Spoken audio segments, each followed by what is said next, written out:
Seid gegrüßt.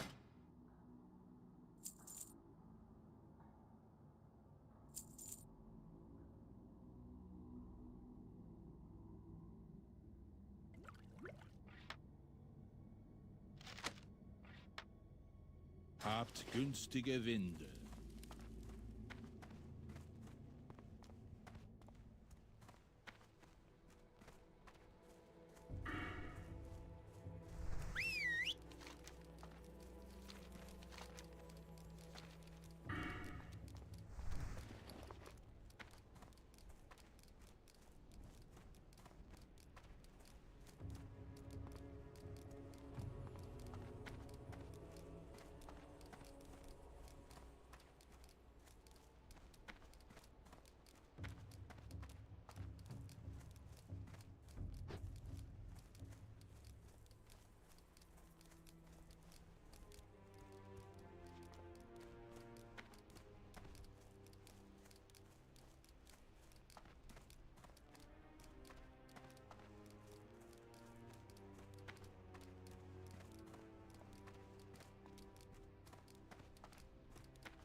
Z kept her banter going to distract anyone from noticing just how long that 9th lap was taking.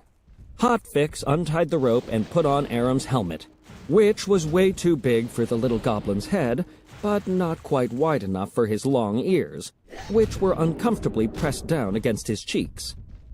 Still, without complaint, he closed the carapace and piloted the boat back around to the north side. He pulled up to the dock, to the winner's circle, where Throg rather kindly helped him out of Steam Whistle. 2 very separate protests were lodged.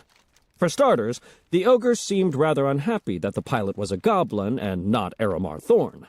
Throg clumsily tore off Hotfix's tunic, looking for the compass, as if the goblin boy and the human boy might have traded more than places. Finding no compass, there was a moment when it seemed likely the ogre might squish little Hotfix like a grape. But the goblin bit Throg unexpectedly. Throg dropped Hotfix, who fell into the water, and vanished below it. At this point, Throg and his companions grew quite angry and started smashing things and hitting mooks. The mooks hit back, until both sides were bruised, bloody, and breathing hard, and actually a bit happier for having had the opportunity to blow off a little steam. Meanwhile, Razorek led a long line of pilots and sponsors to protest the results of the race with Fizzle, claiming that steam whistles should be disqualified for switching pilots. But Pazik soon arrived, having been dropped back off at the southern dock, to confirm the switch hadn't happened until after the race was over. Gazlo looked quite proud of himself. Now, the pilot's share was a fraction of what Sprocket made as engineer, an amount increased by 50 pieces of silver since the leper gnome had won his bet with Gazlo. And Sprocket's share was a fraction of what Gazlo himself made as the steam whistle sponsor, which in turn was a fraction of what the goblin made betting on his team. Nevertheless, Gazlo dutifully collected Aram's little share of the prize. From that amount, the goblin then subtracted the fee he paid Pazik, the full replacement value of Rendo's boat, the money Mikasa owed to Daisy, and the price of repairing Steam Whistle's carapace. Not to mention, because he didn't mention it, the cost of fixing the punctured diving suit Aram had worn the night before. Yet, even after extracting those expenses, Gazlo still had 9 gold coins, 50 silver, and 12 copper, which he was keeping in trust for the boy, with the promise that he would sail his yacht to Gadgetzan the day after the race and meet the travelers there.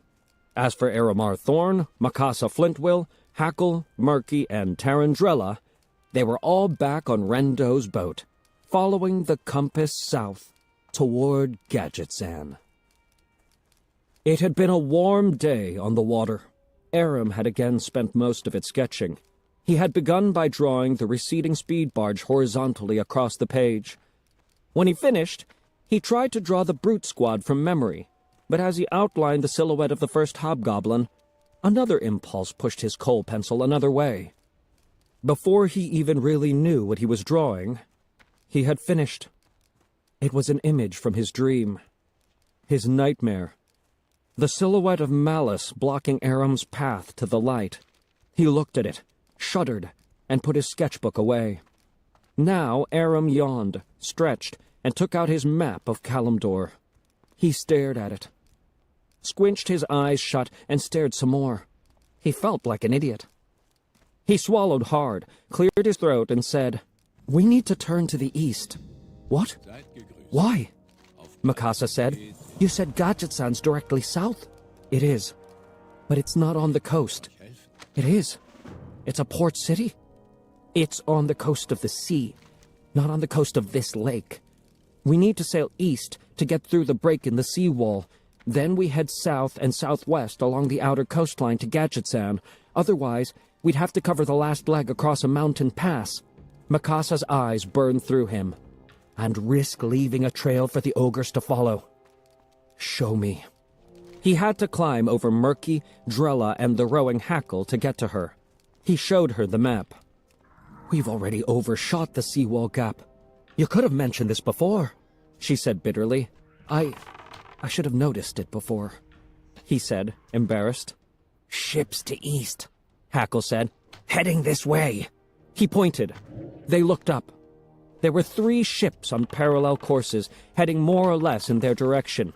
In the fading sun, the ship's sails looked red as blood. "Blood sails," Mikasa growled. Aram looked again. It wasn't a trick of the light. The 3 ship's sails were red as blood. "We can't go east," she said. "In fact, your mistake may have saved us. But those are blood sail buccaneer ships," she said. "Pirates."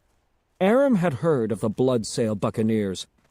His father had called them the most notorious, bloodthirsty pirates on the seas. Mikasa turned the rudder until the boat was heading west. She glanced down at the map, still open on Aram's lap.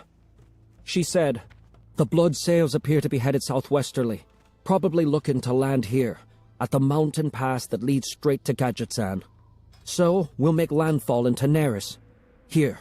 She pointed to a spot on the map, on the western coast of the shimmering deep, as far away from those ships as we can get. "We'll cross to Gadgetzan over land." Aram studied the map and said, "That'll add days to the journey." "There's no remedy," she said sharply. "Row, Hackle." Hackle was already rowing, but he redoubled his efforts obediently. Drella said, "You really seem to dislike these bloodsail people." "They're not people," Mikasa whispered. "They're murderers." Something about the way she said murderers caught Aram's attention. He looked up at her, looked into her eyes, and somehow he knew. "Your brothers," he said. She nodded. "Can you tell me?" She was silent for a time. Then she nodded again. Chapter 32. Baby Girl Pirate. Mikasa Flintwill was the fourth child of Marjani Flintwill, captain of the pirate ship Makemba. Captain Flintwill was tough and independent, and not a little bit deadly. Whether armed with cutlass, harpoon, iron chain, or her bare hands. Her 4 children, Adache, Akashinga, Amale, and Makasa, had 4 different fathers. Or more accurately, had no fathers whatsoever. Marjani was mother and father to them all. The Makemba operated out of Booty Bay as part of the Blackwater Raiders fleet, and Mikasa grew up to know that port like the back of her hand. However, Mikasa and her 3 older brothers were raised not on shore, but aboard ship, to the life of a pirate. Their mother was not a woman to knit sweaters or bake pies. She was tougher on her spawn than 100 Graydon thorns. The 4 children rose at dawn, worked their ship, and learned to fight, almost before they could walk or talk. Marjani was capable of tenderness, but only at the end of a good day, and only if her children pleased her well. Adache was the oldest. He was handsome and smart, and he was being groomed to become a Blackwater captain in his own right. Mikasa admired him, but he was so far above her star that she rarely spent time with him. Akashinga was Mikasa's favorite. Though second-born, he was the tallest of the 3 brothers. When Mikasa was little, she'd beg to ride upon his shoulders. She would pretend he was the mast, and his shoulders were the crow's nest, and she'd call out, "Land ho!" or "A ship to plunder," until her mother yelled at her to hold her tongue. Amale was only 2 years older than Mikasa, and they fought like alliance and horde. Strong as an ox, he'd hold her down and tickle her until finally she willed herself not to be ticklish anymore. This came as a great shock to all 3 brothers. Mikasa believed that Adache and Akashinga never forgave Amale for eliminating that particular form of torture through overuse. And Mikasa was the baby and the only girl.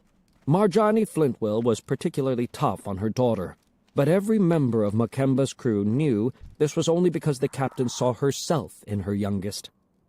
And not simply because Mikasa looked like a miniature version of her mother.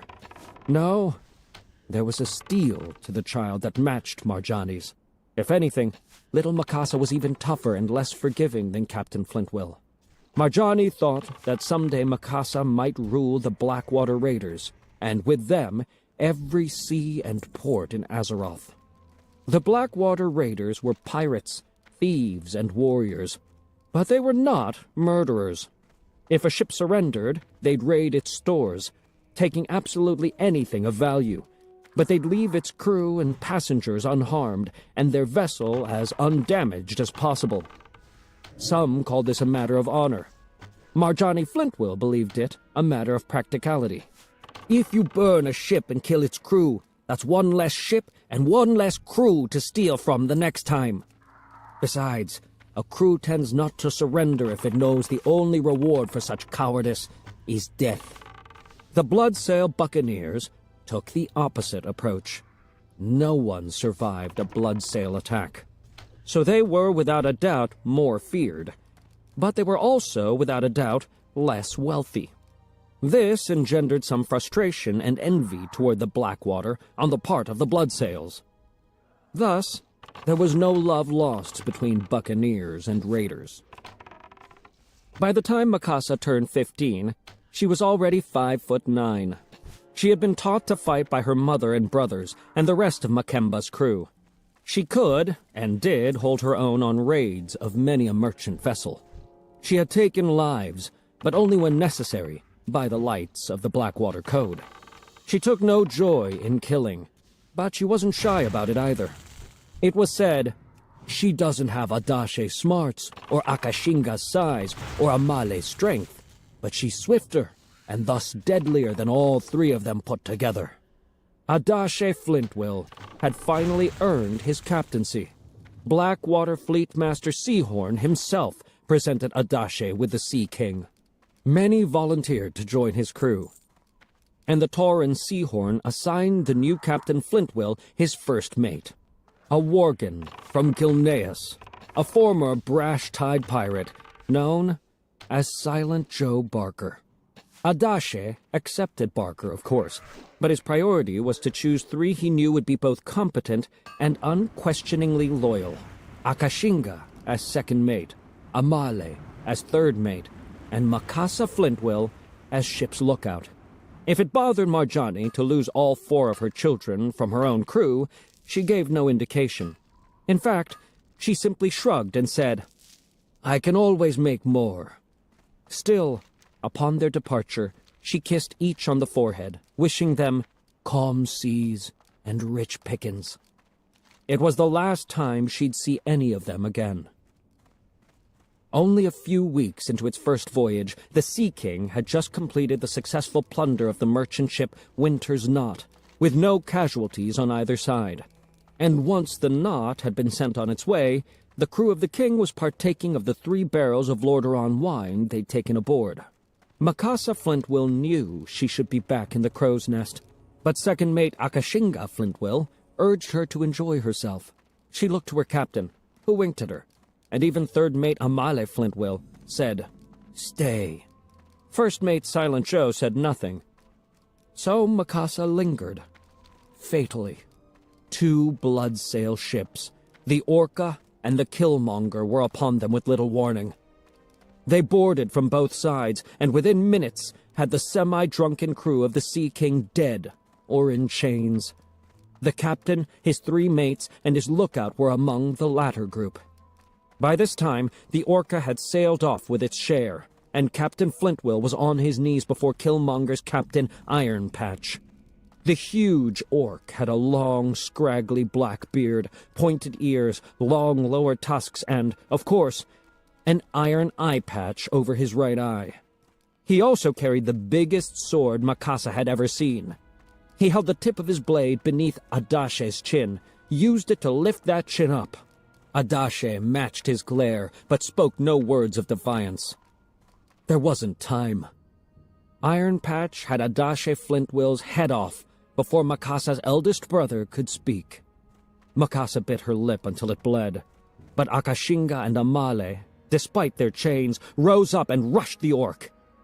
It so caught Killmonger's captain by surprise, they were able to knock him to the deck. Akashinga's size and Amale's strength were something to behold. They had their chains pressed to his neck and were choking the life out of him. But he was hardly the only buccaneer aboard. Within seconds, they had been pulled off by half Killmonger's crew. And it took half its crew to manage it. Within minutes, Captain Iron Patch was back on his feet and plunging his giant sword through both brothers' chests. The surviving crew of the Sea King shook their heads at the waste of effort, if not the waste of life. But it hadn't been a waste. The altercation had created its own distractions. Iron Patch scanned the chained saltbeards before him, and his single eye alighted on Makasa. Perhaps he saw the dangerous hatred in her 2 eyes and decided he couldn't risk leaving her alive for 1 more second. Perhaps he simply noticed the family resemblance between her and the 3 men he had already dispatched. Or perhaps it was merely a whim. Her turn to die. In any case, he next raised his sword high, as if he would split her right down the middle. But he never got the chance. Graydon Thorn parried aside that killing blow with nothing but his cutlass. The crew of the Wave Strider had snuck aboard in silence. When asked later why he had intervened in a conflict between pirate and pirate, Captain Thorn would shrug and say, "I'd witnessed the attack through my periscope. It had been 2 ships against 1. Didn't seem quite fair, so I decided to even the odds." His crew had boarded and secured the Killmonger first, where only a skeleton crew remained. But now, on the deck of the Sea King, they had a real fight on their hands. The first order of business was to get some help, which meant freeing Sea King's chained crew. This was done by the dwarf Durgan One God and the human Mary Brown. As soon as his heavy chains were shed, Silent Joe likewise shed his human form. Within seconds, he had transformed into the wolf-like worgen beast, and was slashing his way through the Bloodsail crew like sheep brought to slaughter. But he was nothing compared to Makasa. Unchained but weaponless, she snapped the neck of a buccaneer, took his axe, and went to work. And bloody work it was. Her goal was the orc captain, who was busy going toe-to-toe with Graydon Thorne, a clear master of the cutlass.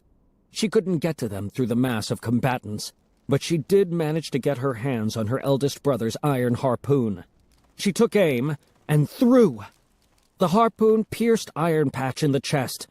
The orc fell backward over the rail and plunged into the sea, never to surface again. With their captain gone, Killmonger's crew was soon finished. The spoils of both boats now belonged to Wavestrider's captain. But Graydon Thorne would have none of it. "I'm no pirate," he said. "Then take me," Makasa Flintwill replied. "You saved my life. I offer it to you now as a life debt." "And the offer is appreciated, but I require no life debt from you, girl." Silent Joe, in human form again, cleared his throat and growled, "It is the custom of her people. You cannot refuse." Thorne had looked around then. He had lost his second and third mates in the battle, and he had seen how the worgen and the teenage girl had fought. He conferred briefly with one god, then said to Joe, "I will take her on as ship's third mate, if you will join my crew as second." Joe scowled, mostly because he knew he was going to have to speak yet again. He said, "I was first mate aboard this ship, and failed my captain. I do not deserve to be second mate aboard yours. But she is Makasa Flintwill, daughter of Captain Marjani Flintwill, sister of Captain Adashe Flintwill. She will be your second mate, and if you take her as such, I will be your third." It was agreed. Sea King's quartermaster, Orion Jones, took command of the Killmonger. Bosun Enric Torque took command of the King. With skeleton crews aboard each, they'd limp back to Booty Bay and get word to Seahorn and Captain Marjani Flintwill. After Adashe, Akashinga, Amale, and the rest were buried at sea. From the deck of Wavestrider, Makasa stood between Joe and One God, watching her life as a pirate sail away, as minutes earlier she had watched her family sink into the deep. She was too hard, too flinty to cry. But when Captain Thorne had come up behind her and put a hand on her shoulder, she came very, very close. He said, "Come to my cabin, second mate, and tell me of your life." And she had. And he listened. And he offered her words of comfort. And for the first time, and from that point on, Makasa Flintwill knew the love of a father. That is, until Malice and his crew had taken Graydon Thorne from both his children. Now, she ran from the Bloodsails as fast as Hackle could row. A part of her would have loved nothing more than to turn Rendo's boat around and row toward the pirates, sneak aboard each and every ship, and take vengeance on their crews for the deaths of her brothers, no matter the consequences to her own life and limb. But her care for her new brother instructed her to take a different course, so she kept her eyes facing west. They'd sneak away and land ashore.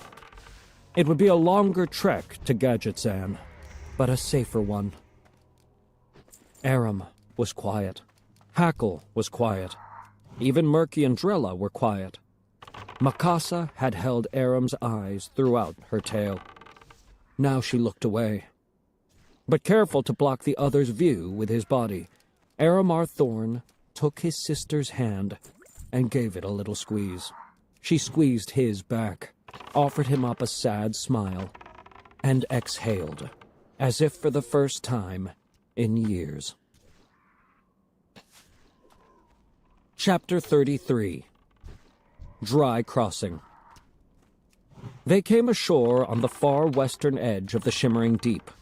Rendo's boat had served them well, and Aram walked away from it with some regret. Rendo herself would get a new boat from Daisy, paid for by Gazlo out of Aram's share of the boat race purse. But Aram had a certain sentimental attachment to things, and worried the Kaldori would not be happy that she wasn't getting her own boat back. There was no remedy for it, however, and they left the sturdy craft behind to walk up into the mountains bordering the desert of Tanaris. It took the rest of the day to reach the summit. They made camp and even risked a cooking fire. They had plenty of food stores and other supplies provided, at a cost, by Gazlo, in Hackle's leather pack. But water was becoming a problem. They had left the speed barge with 2 full canteens, and Drella had somewhat miraculously homed in on a tiny spring at the foot of the mountains, where they refilled them. But since beginning their climb, they'd found nothing but dry stream beds. Even the dryads sensed naught. They rationed what they had. Sitting round the fire, Aram was thirsty, but knew better than to complain. Mikasa and Hackle said nothing, of course. Even Murky held his tongue, though Aram guessed that their amphibious companion was probably suffering more than any of them. Drella said, I am very thirsty, Aram. Thirsty down to my roots. May I please have another sip of water? Aram handed her a canteen. Mikasa warned the dryad not to drink too much, while, to Aram's mild surprise, handing the other canteen to the parched Murloc. Murky shook his head. He said, which Drella translated as, Not thirsty. Mikasa scowled and said, It won't do any of us any good if you collapse on us, Murloc. Take a drink. He nodded and breathed out a single. He took a swig, and she urgently barked, Not too much. Aram smiled and pulled out his sketchbook. He attempted to draw Rendo from memory. It came out all right. Before dawn the next morning, hoping to beat the heat, they broke camp and continued their trek across the mountains. They did not beat the heat by much. In fact, the heat soon caught up and overcame them mightily. Still no water. The path beneath their feet was dry and cracked. Aram's throat felt likewise. Ultimately, Mikasa decided to stop. Sleep now, or rest at least, she said. I'll take the first watch. When the sun goes down, we're on the move again. Thinking he wouldn't be able to sleep, Aram sat in the minimal shade afforded by a rock and started to draw free-wind posts from memory. But the oppressive heat began to work on him. He couldn't hold the pencil straight, gave up, and turned over. The voice of the light whispered that Aram was getting closer. Aram whispered back that he was thirsty. The silhouette of Malice chuckled and said quite clearly, They'll find your parched bones in the desert. Aram said, Who'll find them? This seemed to stump Malice, and Aram laughed. He woke up, coughing. Night fell. They started out again beneath the White Lady in profile. It was definitely cooler. Aram was still thirsty, and imagined that Drella and Murky were thirstier still. But the crisp night air made the crossing easier. Traveling at night like this, maybe it wouldn't be so bad. But come morning, it looked pretty bad. When the sun rose, it shone down on a vast expanse of desert to the east. It looked much vaster now, in any case, than it had on the map. They'd have to cross that desert to reach Gadget-san. We will definitely need more water, Mikasa said. Drella, for once, said nothing. She looked around, then closed her eyes and reached out with her dryad senses, or whatever they were, and found nothing. She shook her head. Hackle panted, tongue hanging out of his mouth. Murky tried to suppress a moan. Aram said, Let's look for some shade. They continued on, and the path began to slope back downhill. Before they spotted any shade, they spotted structures, buildings. A village surrounded by sandstone walls, at the foot of the mountains, half a day's walk away. Aram said, "The village must have a water source."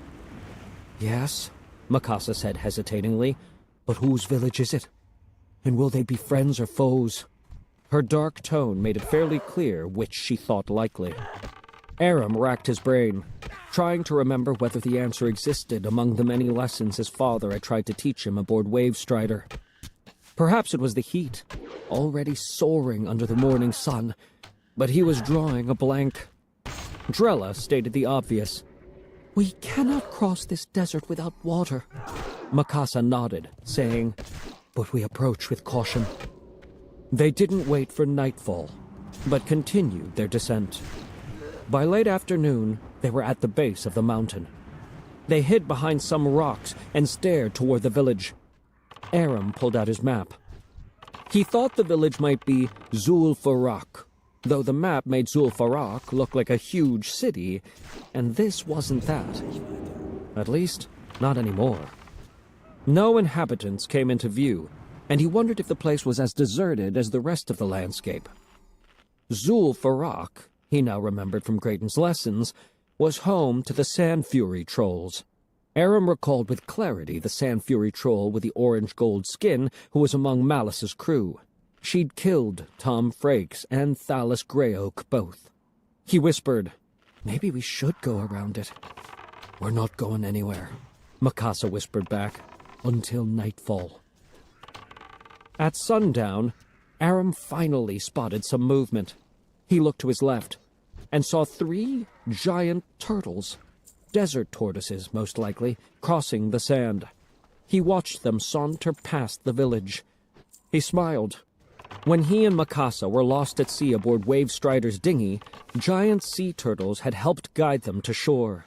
He thought, "They're my lucky charms." He said, "I think the village is deserted. We can risk checking for water." Mikasa said, "If it's deserted, it's probably because there is no water anymore." Drella said, "There is water. I feel it." Murky's cracked voice said, "Murgle, Murgle." though it might have only been wishful thinking on his part. "All right," Mikasa said. "We'll check it out. Once it's dark." It never got all that dark. The White Lady was still only at half strength, but on this cloudless night she shone down brightly on the village sandstones. "This is as dark as it's likely to get," Mikasa said. "Let's move. Carefully." She led the way. Hackle took the rear. Everyone had his or her weapons out and at the ready, except the unarmed Drella. It didn't matter. They cautiously entered the walled village through its lone gate. Aram barely had time to register a cold central fire pit and a few sandstone huts before a voice said, "Oh, my lord, gonna be liking these treats, brother." They were completely surrounded by 24 adult trolls, all heavily armed with short swords, long spears, or crossbows. Mikasa reached for her chain, but a female troll, backed by twin ogres, aimed her own crossbow between Mikasa's eyes. Aram could barely breathe. There she was. Thalas's killer. Malice's troll. And because of those stupid tortoises, I convinced Mikasa to lead us right into the troll's hands. Her breastplate shimmied, and Aram realized that what he had taken at first to be armor plating was actually some kind of living creature. The troll poked the air with her crossbow and said, "I not be likely to miss you from here, sister." "I'm not your sister," Mikasa said darkly, but she lowered her hand from the iron chain's clasp. "No," said the troll. "You be my sacrifice to the Loa. You all be that. Right, chief?" "Yeah, Sister Zathra," said a huge male troll with dark skin and a ponytail. His face was painted white.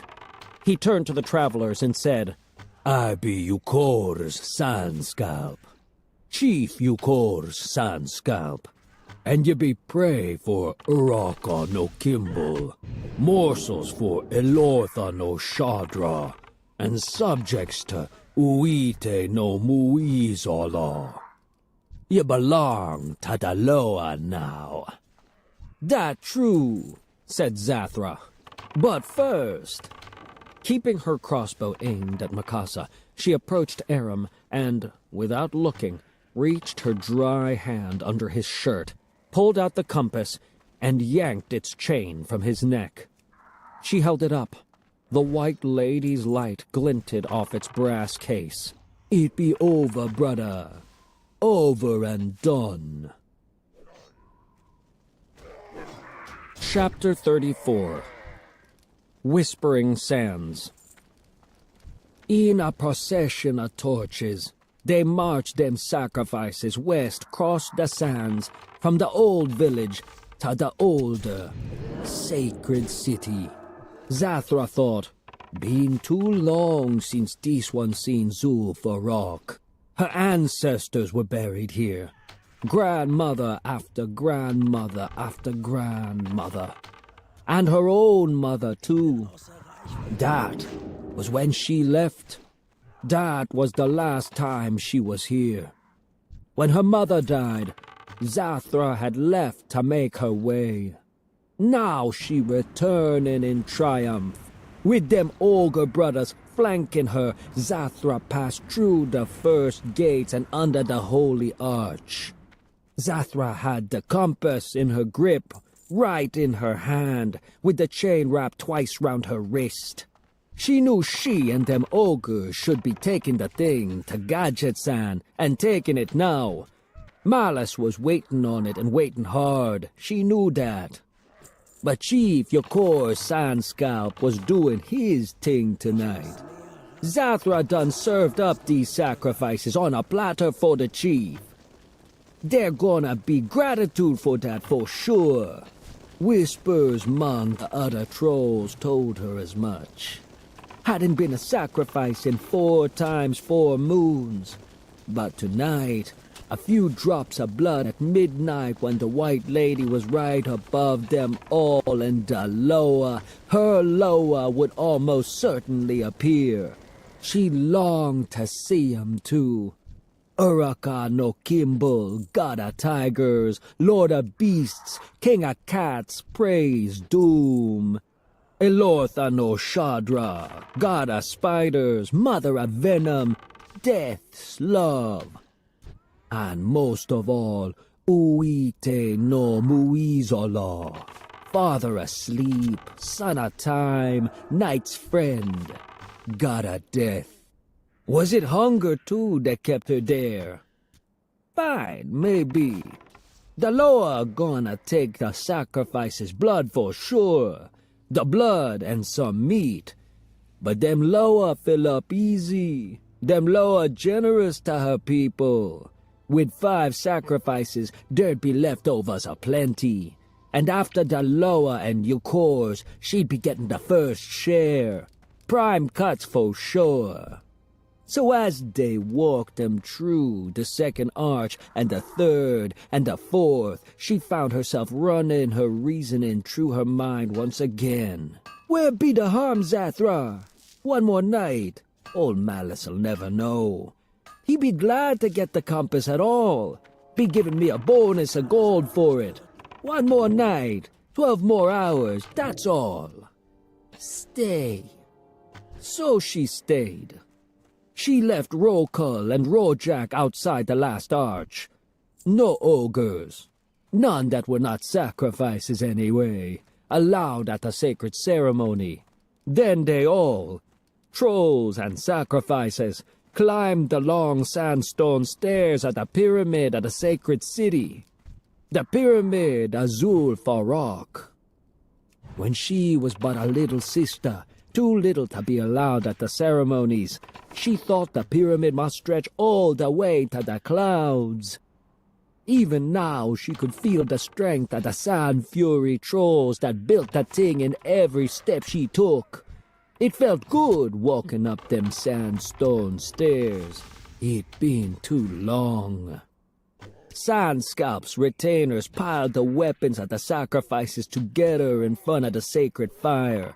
A shield, a couple swords, a club, a hatchet. the human woman's iron chain, even the Murloc's tiny spear. They're not gonna be needing them weapons anymore, but they'd be buried in the sandpit with their skulls, out of respect for the sacrifice of the sacrifices. There was a bit of shoving to get them all in just the right spot, to line them sacrifices up right where the lady shined down on 'em clean, lighten them up for the Loa to find 'em.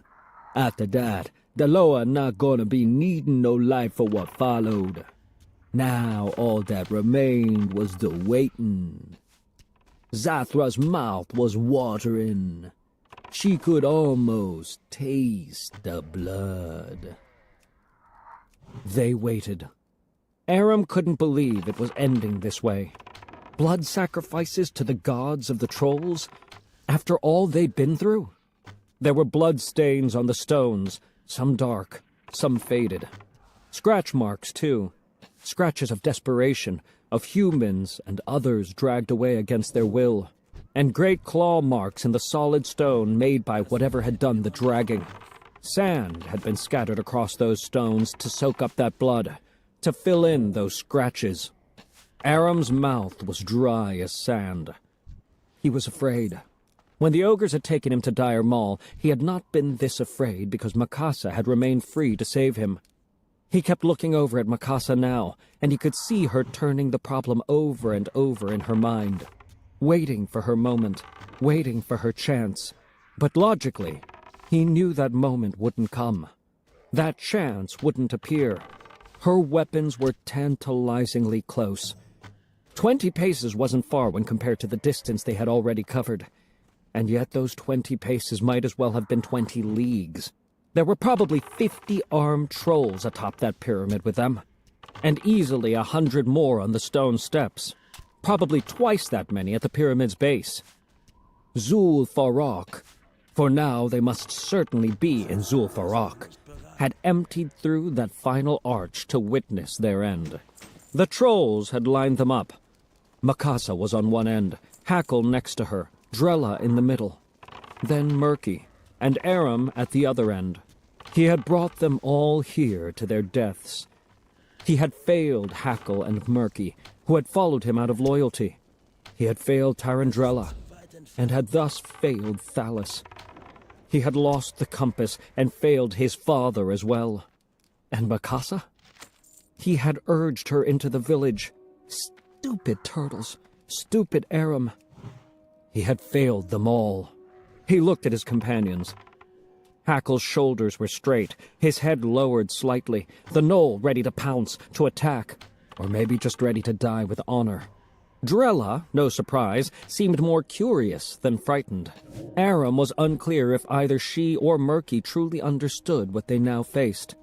Murky's big eyes glanced back and forth between Aram and Mikasa, waiting for one or the other to issue a command. But no command was forthcoming. At midnight, with the moon directly above them, the troll chief approached Mikasa with a wavy ceremonial dagger. He grabbed her arm roughly, perhaps expecting resistance. But the sister of Captain Adache Flintwill would not lower herself to a feeble show of cowardice. Sandscalp cut her, barely nicked her really, on the palm of her left hand. She didn't even flinch. He held her hand out, palm down. A few drops of blood dripped into the scattered sand. He moved on to Hackle and repeated the process. Hackle also didn't flinch. Aram hoped he could be as brave.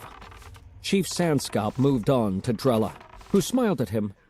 When he pricked her hand, she cried out, Ow! I do not like that at all! This is no longer amusing. Ignoring her, the troll let the drops of her blood fall and moved on. Murky hissed when cut, but was otherwise as brave as Hackle and Mikasa.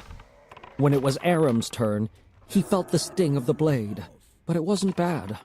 He'd pricked himself worse on his mother's sewing needle. He guessed it wasn't hard to be brave for this part. But he knew staying brave through what was to follow would be much more difficult. Yukor's Sandscalp began chanting in the language of the trolls. Aram didn't understand, but heard the names of the trolls Loa repeated over and over. Uraka no Kimball, Elortha no Shadra, Uite no Muizola. Uraka no Kimball, Elortha no Shadra, Uite no Muizola. Uraka no Kimball, Elortha no Shadra, Uite no Muizola. Uraka no Kimball, Elortha no Shadra, Uite no Muizola. Soon Malice's troll, whose name appeared to be Zathra, joined in. Uraka no Kimball, Elortha no Shadra, Uite no Muizola. Uraka no Kimball, Elortha no Shadra, Uite no Muizola. Uraka no Kimball, Elortha no Shadra, Uite no Muizola. Soon, all the trolls were chanting, Uraka no Kimball, Elortha no Shadra, Uite no Muizola. Uraka no Kimball, Elortha no Shadra, Uite no Muizola. Uraka no Kimball, Elortha no Shadra, Uite no Muizola. The moonlight faded away. Aram looked up. He could no longer see the White Lady or any of the stars, yet he saw no clouds covering her or them. There was only darkness, and the torches, they still burned, but they burned low. Shadows seemed to spread across the sand like oil, dyeing it black, and out of this black sand rose 3 black forms, amorphous and pulsing. The trolls fell silent and bowed before their Loa. The Loa didn't speak, and yet words were somehow formed. Aram could hear them, like sand blowing across the desert of his suddenly vacant and terrified mind. The words were ancient names. Uraka no Kimball, Elortha no Shadra, Uite no Muizola. And the names contained something more. A promise of blood and meat. The first Loa stepped forward, and his form began to take shape. It was a jungle cat, massive and muscular, black with even blacker stripes. The whispering sand called him Uraka no Kimball, God of tigers, Lord of beasts, King of cats, praise doom. He stalked forward on 4 silent paws, approaching the first 2 sacrifices. Makasa Flintwill, and Hackle of the Woodpaw clan. He knew their names, and whispered them too, as if, in his hunger, they were his own Loa. Then he did something rather odd for a god. He bowed his head. The trolls gasped. The whispering sand of the Tiger Loa said, Kimball bows to Makasa Flintwill, and to Hackle of the Woodpaw clan. Kimball is praise doom, but Kimball is the doom of no predator. I bow to honor you as my fellows. You have nothing to fear, Makasa Flintwill, from the god of tigers. You have nothing to fear, Hackle of the Woodpaw clan, from the lord of beasts. Uraka no Kimball salutes you both. And the black tiger melted down into the black sand. Makasa and Hackle exchanged confused glances, then nods of mutual admiration. There were murmurs from the trolls that were quickly hushed when the second Loa approached, taking the form of a huge black spider that skittered forward across the black sand straight toward Drella. Aram wanted to step in front of the dryad and defend her. That was his job, his duty. But the spider, oh, why did it have to be a spider, paralyzed him with fear. He couldn't move. Aram couldn't even turn his head. But he managed to turn his eyes within his head and catch a view of Drella in profile. She looked very pretty, very sweet, very naive. She was smiling, clearly unaware, as usual, of the danger she faced. The whispering sand called the Loa, Elotha no Shadra, god of spiders, mother of venom, death's love. She skittered forward on 8 black legs, then pulled up short. She reared back on 6 legs, and her 2 front legs swept the air, flailing like a child having a tantrum. The sand whispered, No, no, you are not for Shadra. You are not for me. The trolls gasped again. Drella strode forward with confidence. Aram still couldn't move to stop her. She said, I am Tarandrella, a daughter of Cenarius. I am of that which grows, an avatar of bounty. There is no venom on this world that can harm me, no spider who is not my friend. And death is as natural as life. It is spring with me, spider god, and I am not for you. The Loa attempted to turn toward Murky, attempted to take a different sacrifice. Murky swallowed audibly and took a step back, but Drella took another few steps forward, saying, He is not for you either, mother of venom. You will not take him. You will not have him. Not now, not ever. So says Cenarius' daughter. And the spider Loa backed away from them both, nodding her head out of genuine respect, or genuine fear. The trolls began to murmur again. Some shouted objections, or expletives, or both. Some of them seemed to be crying. Aram felt his muscles release and unclench. He remembered Thornweaver Chugara, sobbing amid the bone pile, and he thought that Tarantella contained wonders. The sand whispered over and over, No, no, no, no, no. And the black spider melted into the black. That left only one Loa to whisper his names and titles. Uite no Muizola, son of time and father of sleep, night's friend, god of death. His shadow grew and grew and grew, towering above them. The trolls sighed with rapture, and perhaps with some relief. Aram tried to see what form the shadow was taking, but the Loa remained indistinct. Or rather, his form kept shifting, his shadow melting from one shape into another and another.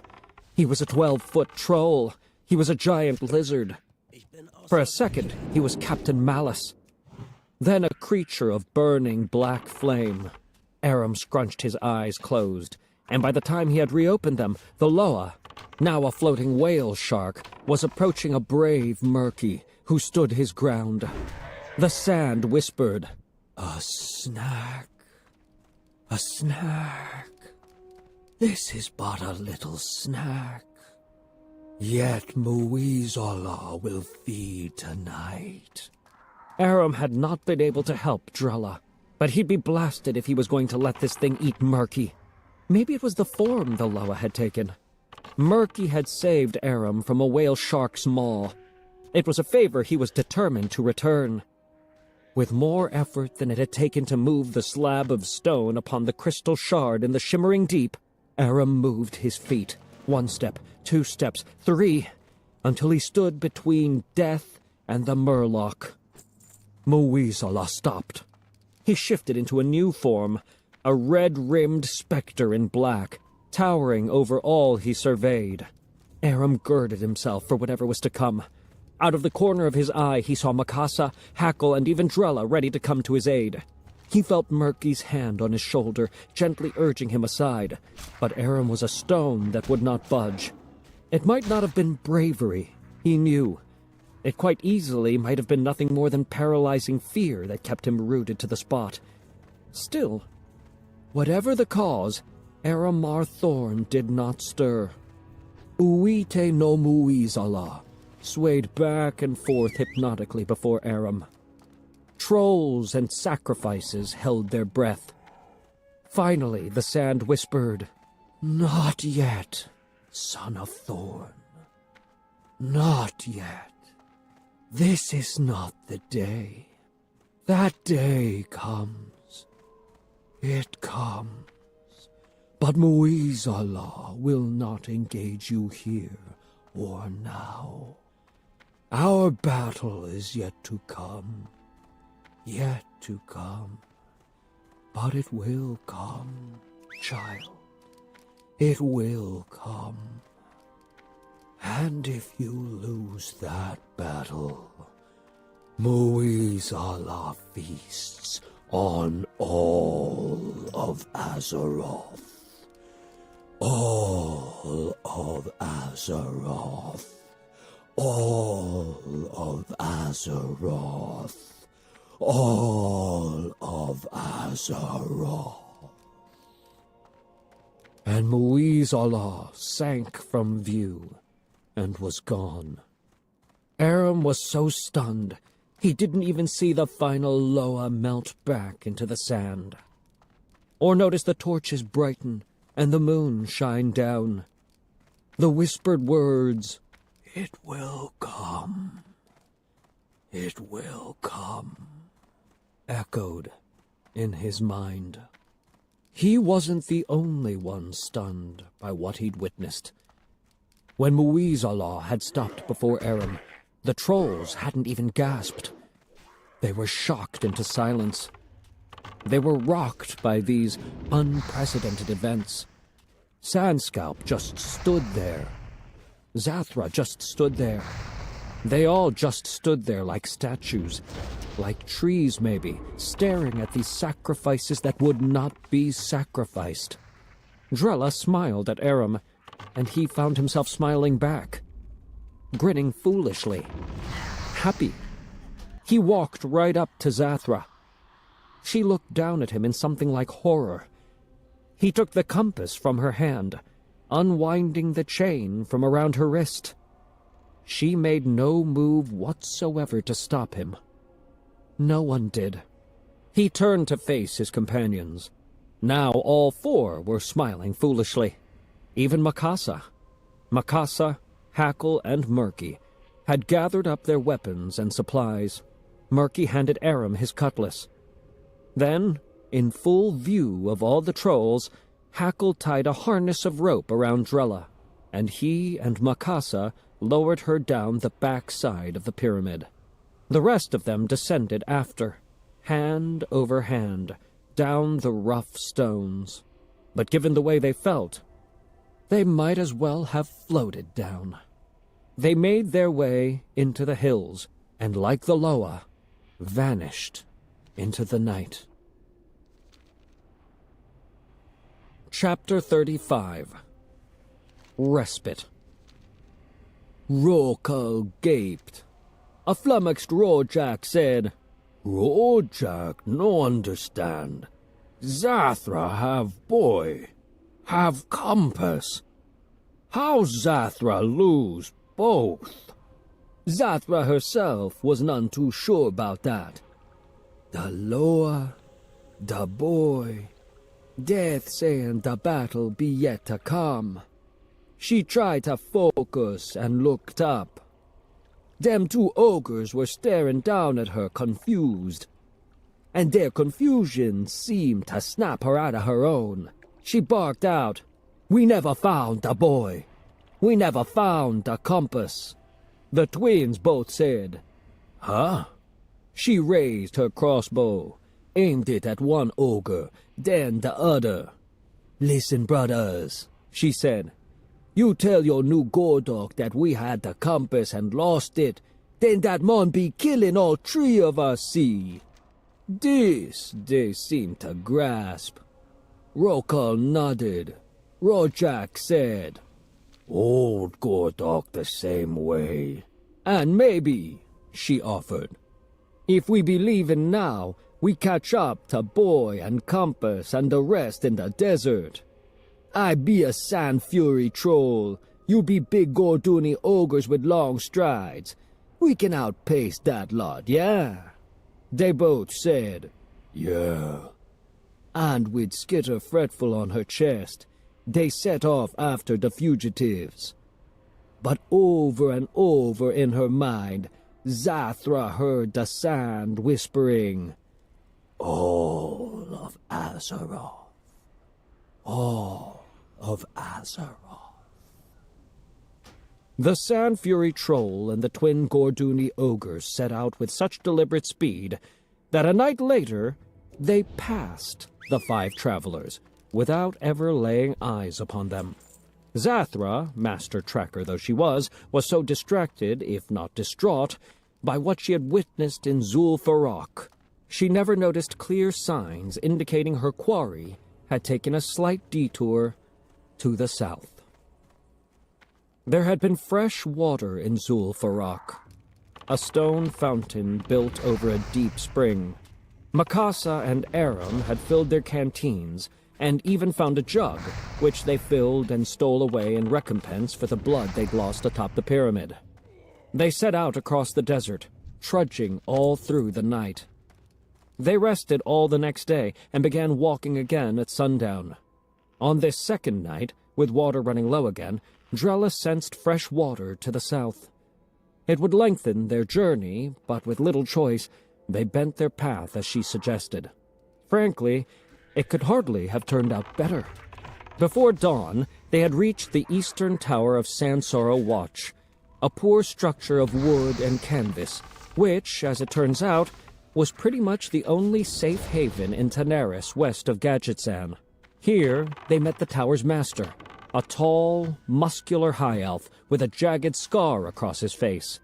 He was nothing short of flabbergasted to see 2 humans, a murloc, and a gnoll traveling across the desert with a daughter of Cenarius, and he quickly offered them shelter from the sweltering heat. The Quel'Dorei said his name was Trenton Lighthammer, and that he was a blacksmith of the Mithril Order. Aram didn't know anything about any order, but he had apprenticed with his smith of a stepfather, so he and the elf spoke the same language of the forge. They hit it off immediately. Sansoro Watch had fresh water and stores of food, carted in by the high elf and his trio of goblin friends. The travelers quenched their thirst and sated their hunger. Then, in the relative safety of Lighthammer's tent, they slept the entire day away. On the travelers' next night at Sansoro, Lighthammer and Thorn sequestered themselves in the forge. Murky, Hackle, and Drella wondered why, but Mikasa waved off their questions. "We all know the boy misses Lakeshire. If this makes him feel closer to home, there's no harm." No harm indeed. Aramar emerged the next morning with a newly forged iron harpoon for his sister. Upon seeing it, her eyes went very wide. He put it in her hands. The balance was perfect, and so were the weight and the length. The barest touch of the tip drew a drop of blood from Mikasa's index finger, which made her smile broadly. It was 10 times the harpoon her first one had been, and she said as much in a quiet voice of gratitude. He thought for a moment that she was actually going to cry. Well, no. No tears from Mikasa Flintwill, but the look she gave him, and the whispered but heartfelt, "Thank you, brother," were more than compensation enough. She was understandably in very good spirits for the rest of their stay, and rarely let that harpoon out of her grip for more than a few seconds at a time. Almost as an afterthought, Aram pulled the compass out of his pocket and showed its gold chain to Lighthammer. The clasp was broken. Aram had managed to repair it once below Sky Peak, but when the troll had yanked it off his neck, links from the chain were lost, and the clasp was completely bent out of shape. It would no longer fasten, and he could no longer wear the compass around his neck. Trenton grimaced and said it was not worth fixing. Aram nodded sadly, but brightened considerably when the high elf opened a crate and pulled out a good, stout, iron chain. Aram offered the old chain as payment, but Lighthammer wouldn't hear of it. He tossed it to Mikasa, who, without argument, stowed the valuable, if non-functional, gold chain in Hackle's pack. Then, Lighthammer replaced it with a chain of iron. which would never be pulled off Aram's neck unbidden. Lighthammer even added a few iron spurs to Hackle's war club and gave Drella a small pouch of apple seeds, leaving only Murky bereft of a gift. There wasn't much call for fishing nets in the middle of the desert, but Murky was a good sport about it all. When not in the forge, Aram spent his time sketching. He sketched the Quel'Dorei at his anvil. He finished his memory sketch of Freewind Post. He sketched Murky and Hackle laughing and wrestling over a strip of tortoise jerky. He even sketched the troll Zathra and her twin ogre companions. Then Chief Sandscalp and the pyramid of Zul'Farrak. And he sketched the Loa, though it sent chills down his spine to even think of them. He shook the shivers off and finished. He studied the drawing, as if studying to avoid his own death. Then he shut the book and tightly bound it in its oilskin wrapper, as if the shadows on the page might try to escape if allowed. It darkened his mood, but not for long. It would be churlish not to enjoy this literal and figurative oasis to the fullest. And Aramar Thorn was no churl. The following night, well rested and well supplied with both food, including apples miraculously grown by Tarandrella, and water, in 5 canteens now, not to mention the other gifts provided, they reluctantly said their goodbyes to Trenton Lighthammer and Sansorrow Watch, to begin their final push across the desert toward Gadgetzan. Unfortunately, the Hidden were already there. Chapter 36. All roads lead to Gadgetzan. The Inevitable had docked at Gadgetzan, and Malus had come ashore with Sarbeak, Savra, and half his crew. He scattered the Hidden across the city, placing watchers unfamiliar to Aram at every gate. Baron Valdred arrived first. He gave an honest report of his adventure in the Bone Pile. He seemed to consider himself quite heroic for having stopped the Coldbringer from getting a foothold in Azeroth. Of course, when Sarbeak understood that the Forsaken had been within yards of the compass and had let it go to focus on less significant concerns, the Birdman was apoplectic. Regal considered the Arakoa's reaction a bonus. Malus considered running the Baron through with his sword. But it was a tiresome exercise to kill a dead man, so his captain let it pass. Throg arrived next with Karga, Guzluk, Slepgar, and the Beard Brothers. They, too, had their near miss to relate. Now Malus thought he really would have to kill somebody, set an example as a caution against future failure. But as he was about to draw his sword, Savra whispered in his ear, independently urging him on to just such a course. This stopped him.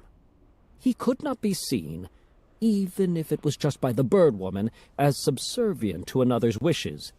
He growled, "I don't waste manpower needlessly," and turned his back on her. Thus, when Zathra, Skidder, and the Ogre twins arrived, looking quite dejected, Malus was actually glad to hear they had never laid eyes on the boy or his companions.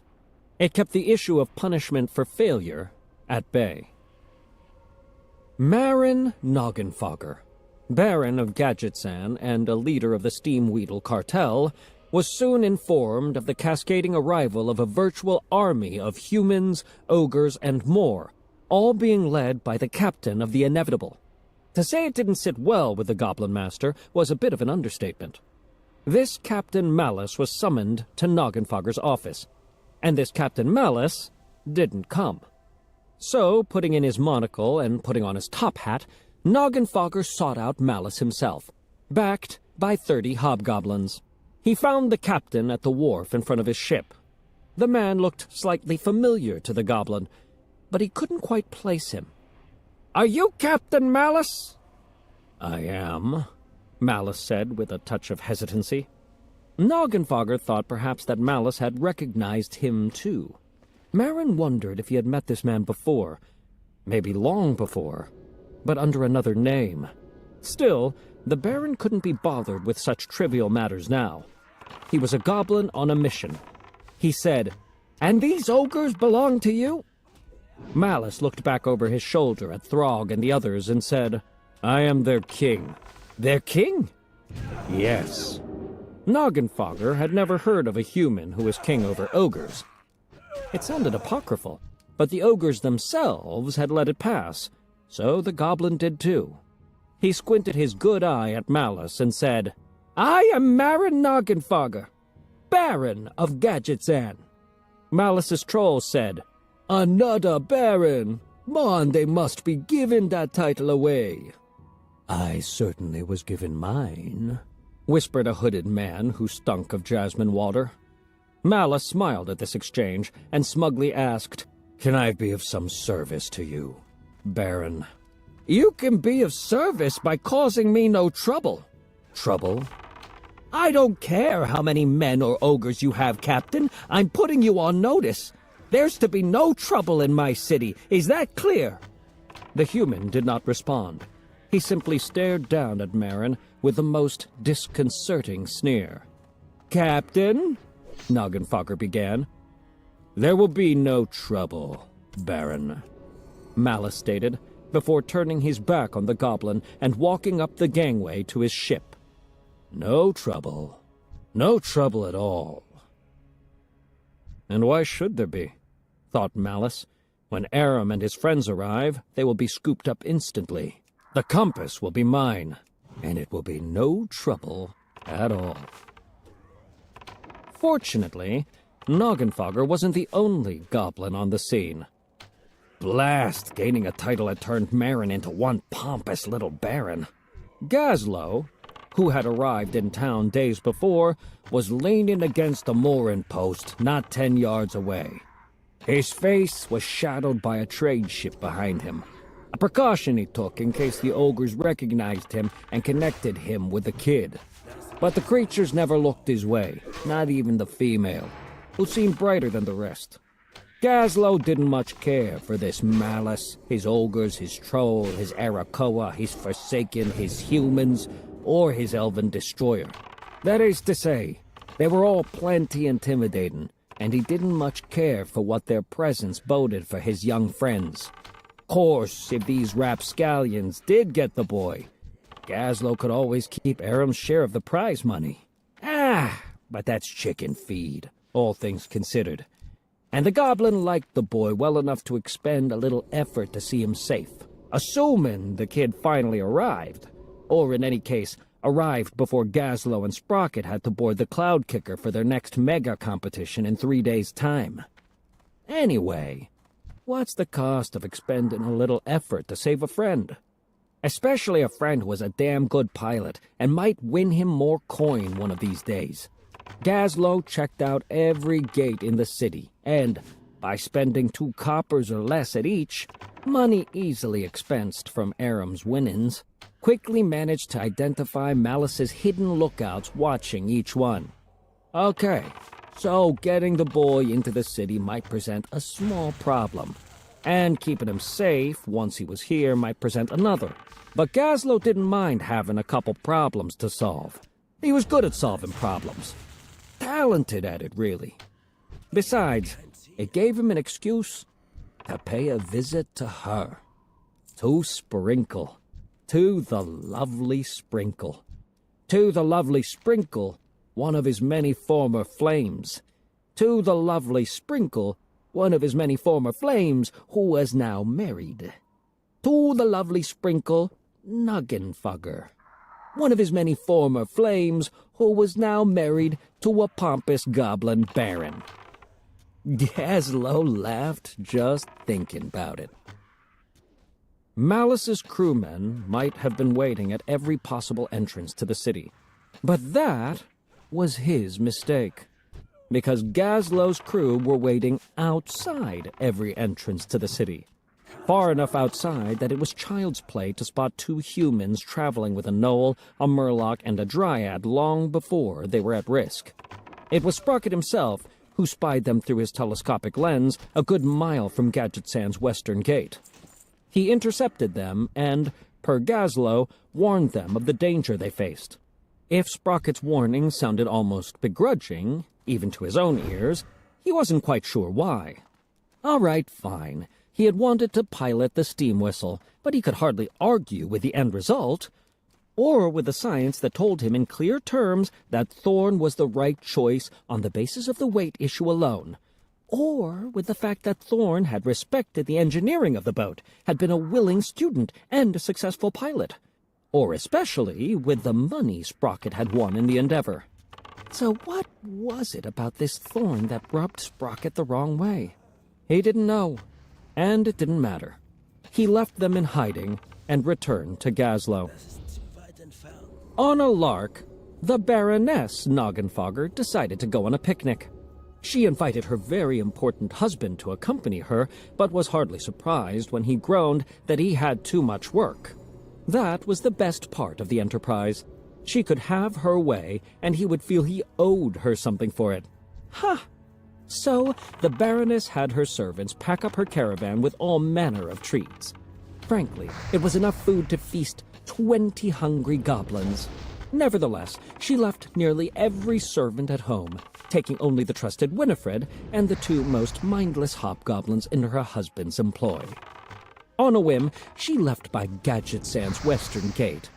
After about a mile, she had another whim and stopped to enjoy her picnic. And look who was there. Why, if it wasn't her old friend, and once much more than a friend, Gazlowe. And didn't old Gazzy have some charming friends of his own with him as well? There was his engineer, Sprocket, and a rather charming human boy named Aramar, who drew the loveliest sketch of her in his little leather book. He had a tall sister who looked nothing like him, named Masasa or Makasa or some such. Then there was a Knoll and a Murloc, and the loveliest springtime dryad she had ever laid eyes upon. Her picnic was a great success. And just to be a bit silly, she hid the humans, the Knoll, the Murloc, and the dryad in the secret smuggling compartment of her caravan.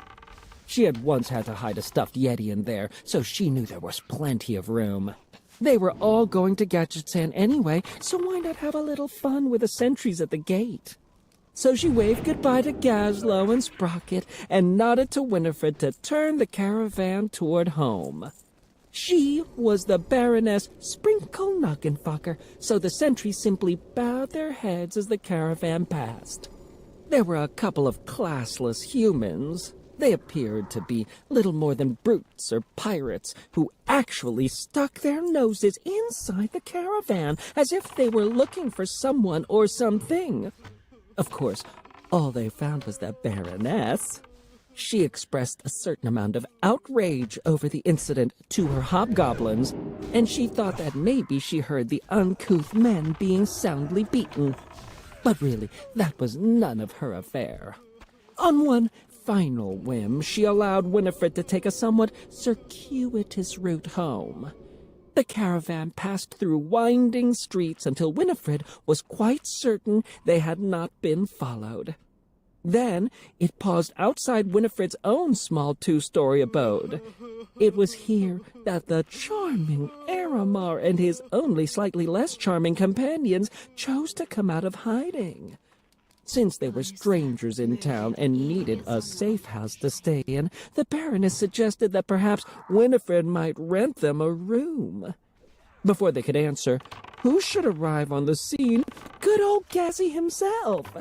He offered to pay for their rooms, which was the single biggest surprise of the afternoon, until Gazzy admitted the coins he had slipped to Winifred came out of money he already owed Aramar. They waited until Winifred signaled that the coast was clear, then ran en masse inside. Well, it was really none of the Baroness's concern. She was just gratified that all her nice friends were safe inside the city, and that in the process, both her husband and her former beau would each owe her one. Ha! Makasa eyed the goblin Winifred. Gazlowe assured Flintwill that their hostess could be trusted. "More than I trust you?" "Ah, yes, considerably." Makasa nodded. Gazlowe said, "You'll be safe, as long as you stay inside. There are things we need to do, Aram said hesitantly. Gazlo cocked his head and asked, Like what? He watched Mikasa and Aram exchange a quick glance before Aram said, We need to bring Drella to a druid tender named Faerine Springsong. Gazlo said, I know Springsong a little. I can quietly bring her here to you. He got up to go, but he stopped and turned once more to reiterate, Stay put. Ich muss zuerst etwas anvisieren. Chapter 37. Shreds and Tatters. Faerine Springsong. No, Faerine Springsong. Close enough, said Drella. Murky repeated,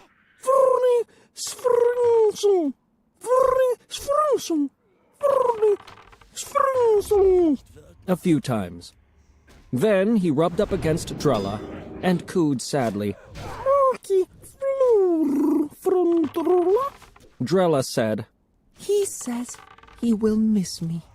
It was only then that it hit Aram. Probably only then that it hit Mikasa and Hackle, too. Gazlo was bringing the druid tender, who would take Tarandrella away from them. Aram tried to tell himself it was a good thing. Good for Drella. Good for him. The responsibility to keep her safe had weighed heavily on him from the moment she'd blossomed. And yet, he'd grown quite fond of her. She was naive and self-centered, while simultaneously fearless and generous. She was charming and adorable, and capable of driving him quite insane. And yes, he would miss her terribly. It'll be hard, Mikasa said with a wry smile. She causes you nothing but trouble, and yet it's a trouble that's revealed something about yourself you didn't know was there. It'll be hard for you to let her go. Trust me, I know the feeling. You are all being quite silly, Drella said sincerely. It will not be hard to let me go to Springsong. You will not miss me. Murky repeated, Murky flur frontola. And Hackle nodded too. You will not miss me, Drella insisted. And I will not miss you. Aram sighed, but he was distracted by a tug at his shirt. For the third or fourth time that day, he told the compass to settle down. And it did. For now. It had begun when they were hiding in the caravan. The compass had flat out gone crazy. Aramar Thorn was glad he wore it on Lighthammer's new iron chain, because as the caravan maneuvered through the winding streets of the city of Gadgetsan, in an attempt to lose any possible pursuers, the compass was yanking Aram left, then right, forward, then backward. It was glowing like crazy, too, and the needle was spinning like a top. Inside the secret compartment, he had told the others, There's another shard here in Gadgetsan for sure, and I think it's a big one. Now Mikasa said, You and I should go look for the shard. Aram looked at her with surprise. You think it's safe enough? Of course not. We'll wait for dark, but otherwise we don't have much choice. Calculated risk was your father's way. He wanted us to find those shards. So, that's what we will do. What about Springsong? Somehow I doubt old Gazi is in any rush to bring her. In any case, I doubt he'll bring her tonight. If he does... She turned now to Hackle. Don't let her take Drella away until we get back. Understood. Hackle nodded, glad as always to be Mikasa's trusted lieutenant. A voice said, You're not going anywhere. They all turned to see Winifred in the doorway. She was a handsome, if somewhat stern, goblin, with pale green skin and unusual iron-gray eyes. Like many a trusted servant, she knew how to listen at keyholes and enter a room silently. Mikasa looked to be on the verge of drawing her sword, enough on the verge that Aram took the precaution of physically staying her hand. How much did you hear? He asked. Enough. she said dryly. But you don't dare go anywhere smelling the way you do now. Even an ogre would notice that aroma, and you're certainly not lying down on my bedclothes filthy as you are. They'd never recover. Murky and Hackle both sniffed themselves and shrugged. Winifred held up a pile of white linens. Strip off your clothes. You can put on these nightshirts while I launder everything. I have a hot bath drawn already, and there'll be 4 more in quick succession after the first one's done. You go first, ma'am. She held out the top nightshirt. Now Mikasa really looked ready to stab her. But she subtly gave herself a sniff and, unlike the Murloc and the Knoll, clearly didn't care for the result. "I suppose I could use a good bath," she admitted begrudgingly.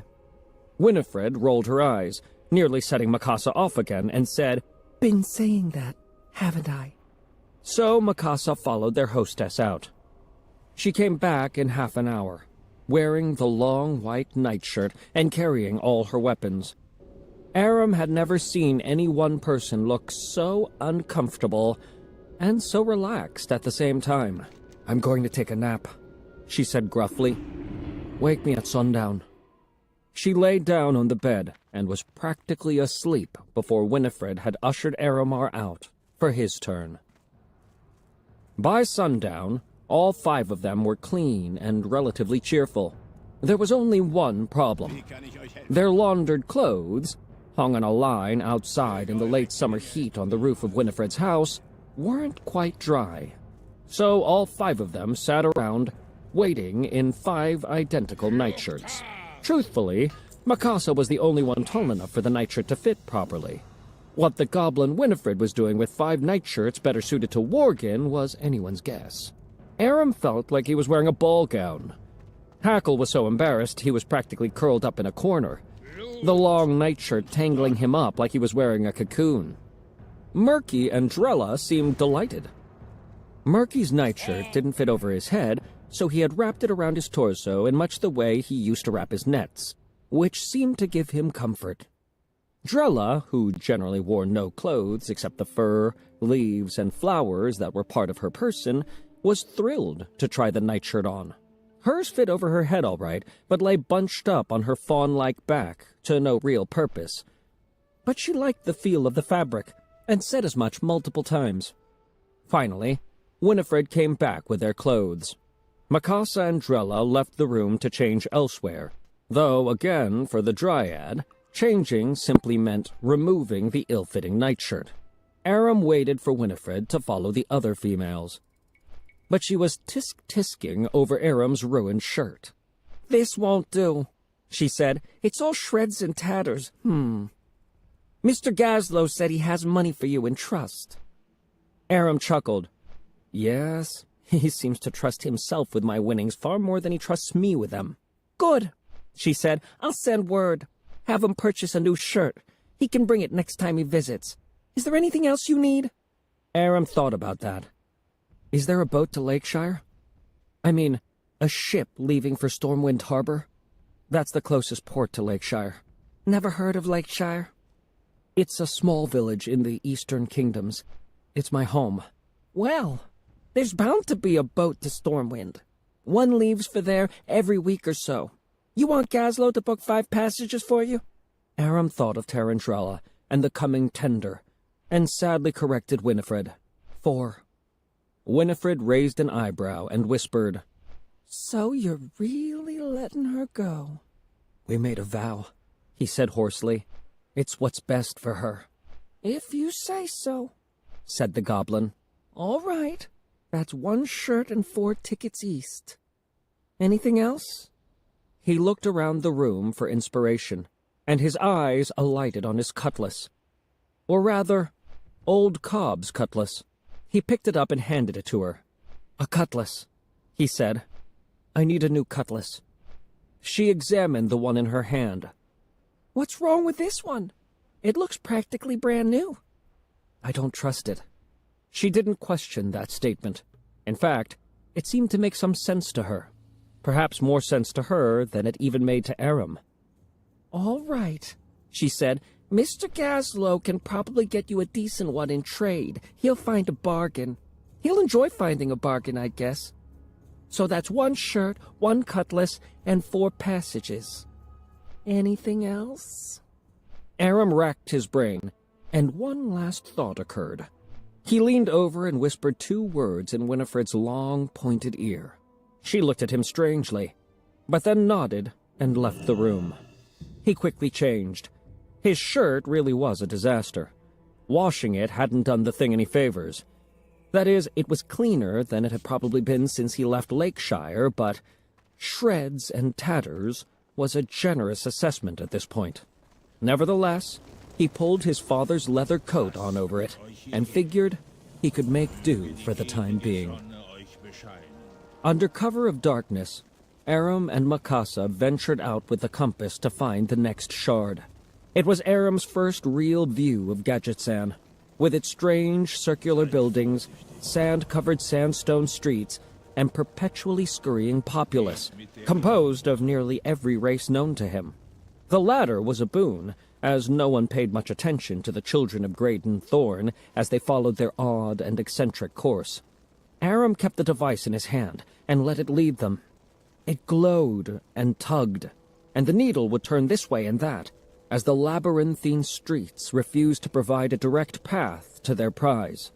They seemed to be getting closer, however, when Makasa suddenly pulled Aram back harshly and pressed him up against a wall. They peeked out slowly and carefully. One of Throg's ogres from the speed barge, the giant with the pale red skin, was leaning against a house and yawning. They backtracked and tried another route. Once again, it seemed that they were getting on track when Aram, his nose practically touching the glass of the compass, pulled up short and stopped without looking, grabbing Makasa's arm. "What?" she mouthed silently. He sniffed the air, and she did likewise. An intense odor of jasmine wafted toward them on the summer breeze. Jasmine and something rotten beneath it. Both of them knew what that meant. The undead Whisper Man was near. They looked around, but didn't see him. But Makasa licked her finger and gauged the bearing of the wind. They took off in the opposite direction. Needless to say, their lack of substantial progress was frustrating, but they kept at it. A few twists and turns later, Aram looked up from the compass and again stopped short. Again Makasa mouthed the word, "What?" But Aram wasn't looking at her and didn't notice. He was looking inside the window of a darkened shop, a bookseller's. He approached the window cautiously, as if seeing some kind of illusion that might vanish any second. Makasa risked a whisper. "Is it in there? Is the shard in there?" But it wasn't a shard in the window. It was a book. A large volume. Common Birds of Azeroth. His father had kept a copy of this wonderfully illustrated tome on a shelf in his cabin aboard Wavestrider. Aram leaned his head down and inhaled the leather smell of his father's coat. Between the coat and the book and the compass, he suddenly felt closer to his father than he had ever felt when the man was alive. Closer, at least, than he had since Graydon Thorn had left Lakeshire and his family on Aram's 6th birthday. As if Common Birds were a book of spells that had enchanted the young Aramar, he found himself slipping the compass down beneath his disaster of a shirt, taking 3 steps toward the closed shop, and knocking 3 times on its locked door. Chapter 38. The Bookseller. "What are you doing?" Makasa hissed. Aram hardly knew, but he knocked again. Through the glass window he saw a candle floating toward the door from the back of the shop, and heard a cross voice grumbling, "I'm coming, I'm coming." As the candle approached, it illuminated its bearer, a male goblin. This cranky goblin proprietor came to the door and said, "Can't you read? We're closed. And if you can't read, why knock on the door of a bookseller?" Aram gawked. I know him, he thought. The goblin said, "I know you." He unlocked and opened the door. There was a sliver of the blue child out, but the white lady was almost full, and in her bright light Aram instantly recognized the distinguished goblin artist from the speed barge. "You're the artist from the speed barge." "And you're the winning pilot, Aram Mar Thorn." "I am." Mikasa said, "Aram, we can't stay." But she didn't finish, because just then the goblin peered at Aram over his candle and said, "You wouldn't happen to be related to Graydon Thorn, would you?" Mikasa and Aram stared. Aram said, "I'm his son." "Well, well," the goblin said. "The son of Graydon Thorn. Come in, come in." He opened the door wide and waved them inside. They complied, moving in ahead of the goblin, who said, "My name is Charnus." Aram wheeled on him. "You're Charnus of Gadgetzan?"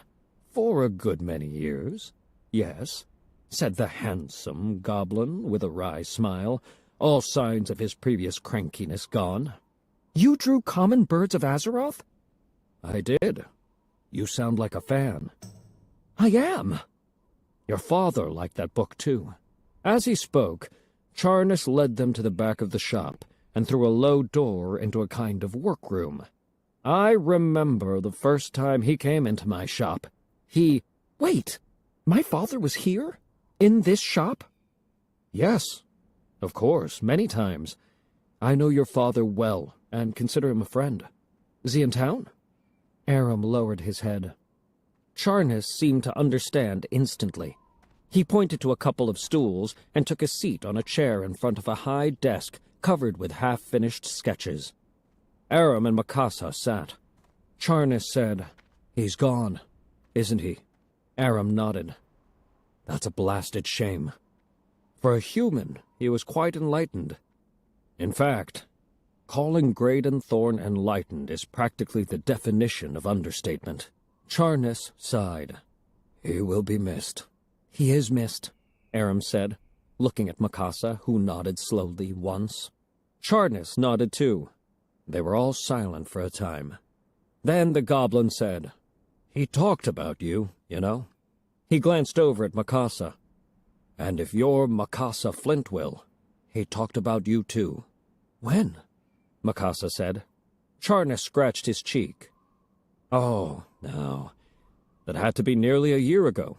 That's the last time I saw him, I'm afraid. He talked about you then, Mikasa. Aram he'd been talking about for the last 5, 6 years at least. Of course, I knew him long before either of you two young folk were born." How long did you know him?" Aram asked. Now let's see. For a good 20 years. Met him the same year I opened this shop, and he was one of my first customers. Came in with his younger brother. Bought a copy of Common Birds. We wound up talking for hours. Wait, Aram cried. "My father has a brother?" Aram turned to face Mikasa, but this was clearly news to her too. "Indeed," said Charnus, "or at least he did. A fine, strapping young lad, even taller than Graydon. Silverlane Thorn, I think his name was. I remember your father was very proud of him. Said there was no better man in all of Azeroth. I only met him that one time. That first time. And he didn't stay to chat like your father did. No, Graydon and I talked on and on, all through the night. But your uncle left after 15 minutes. To be fair, talking about birds and books isn't everyone's idea of fun. Though it is mine, I'll admit." Charnus stopped to study his new companions. Once again, the goblin seemed to intuit their thoughts. "Didn't know you had an uncle, did you?" Aram was stunned.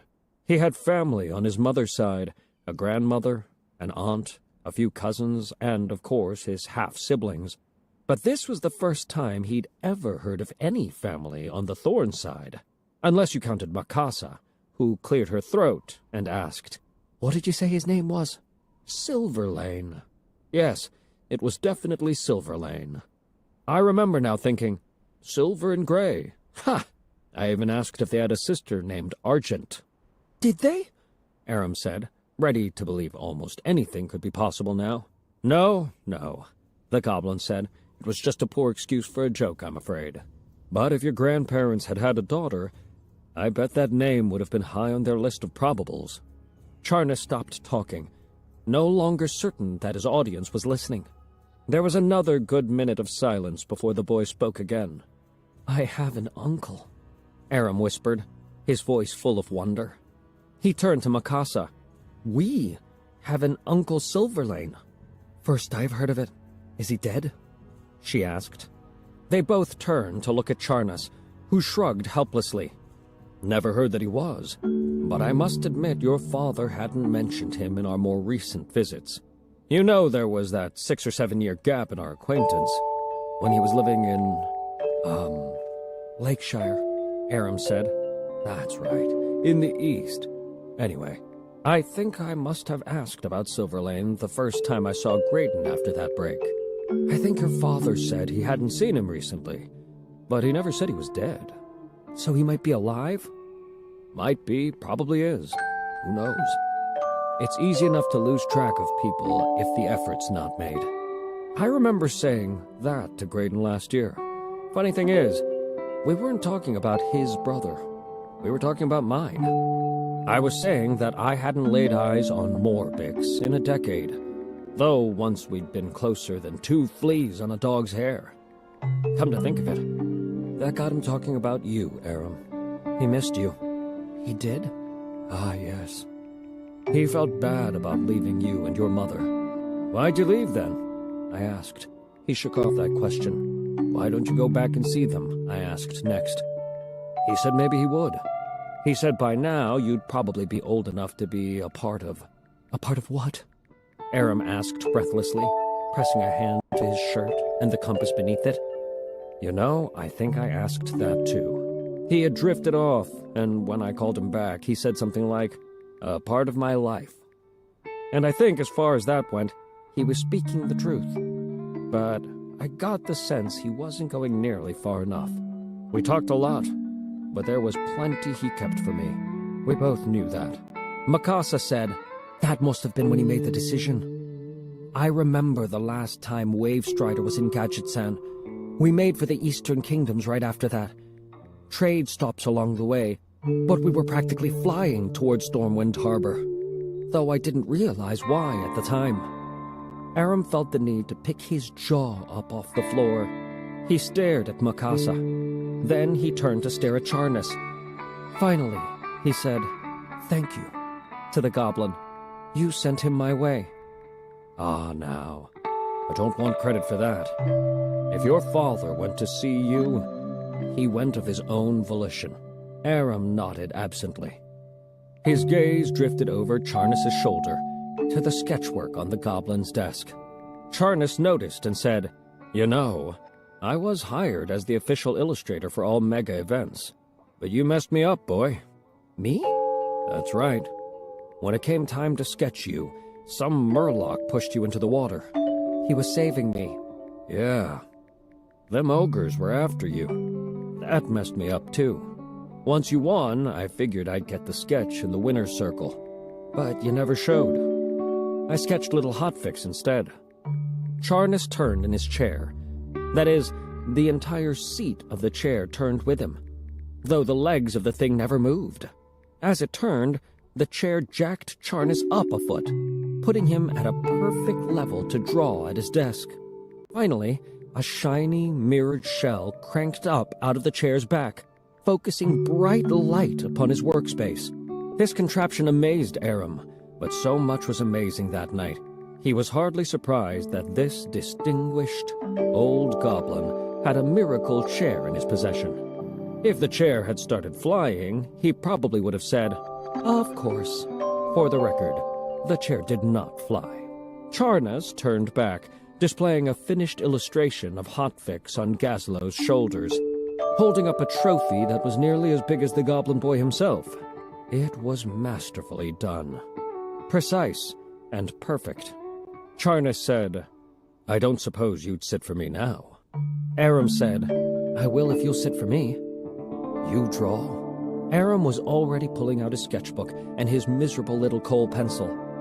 The goblin frowned at the ladder. "That all you got to draw with?" he asked. Aram nodded. Charnas leaned over and handed him 3 brand-new kohl pencils. "Take these," he said, while he took Aram's offered sketchbook and slowly, excruciatingly slowly, flipped through its pages. Finally, Charnas said, "Boy, you're good. Good enough that I find myself a bit jealous that you've got this skill at your tender years." "You really think so?" "I know so." "You're really good too," Aram enthused. "I mean, you're amazing. I knew that the first time I saw Common Birds of Azeroth on my father's shelf." "I'm glad he kept it. But you want to see something really amazing?" Charnas asked, nodding his head toward another door. Aram glanced down to see if the compass was acting up, briefly wondering if Charnas had a crystal shard, if maybe his father had left a shard with a distinguished goblin for safekeeping. But the compass was calm enough for now.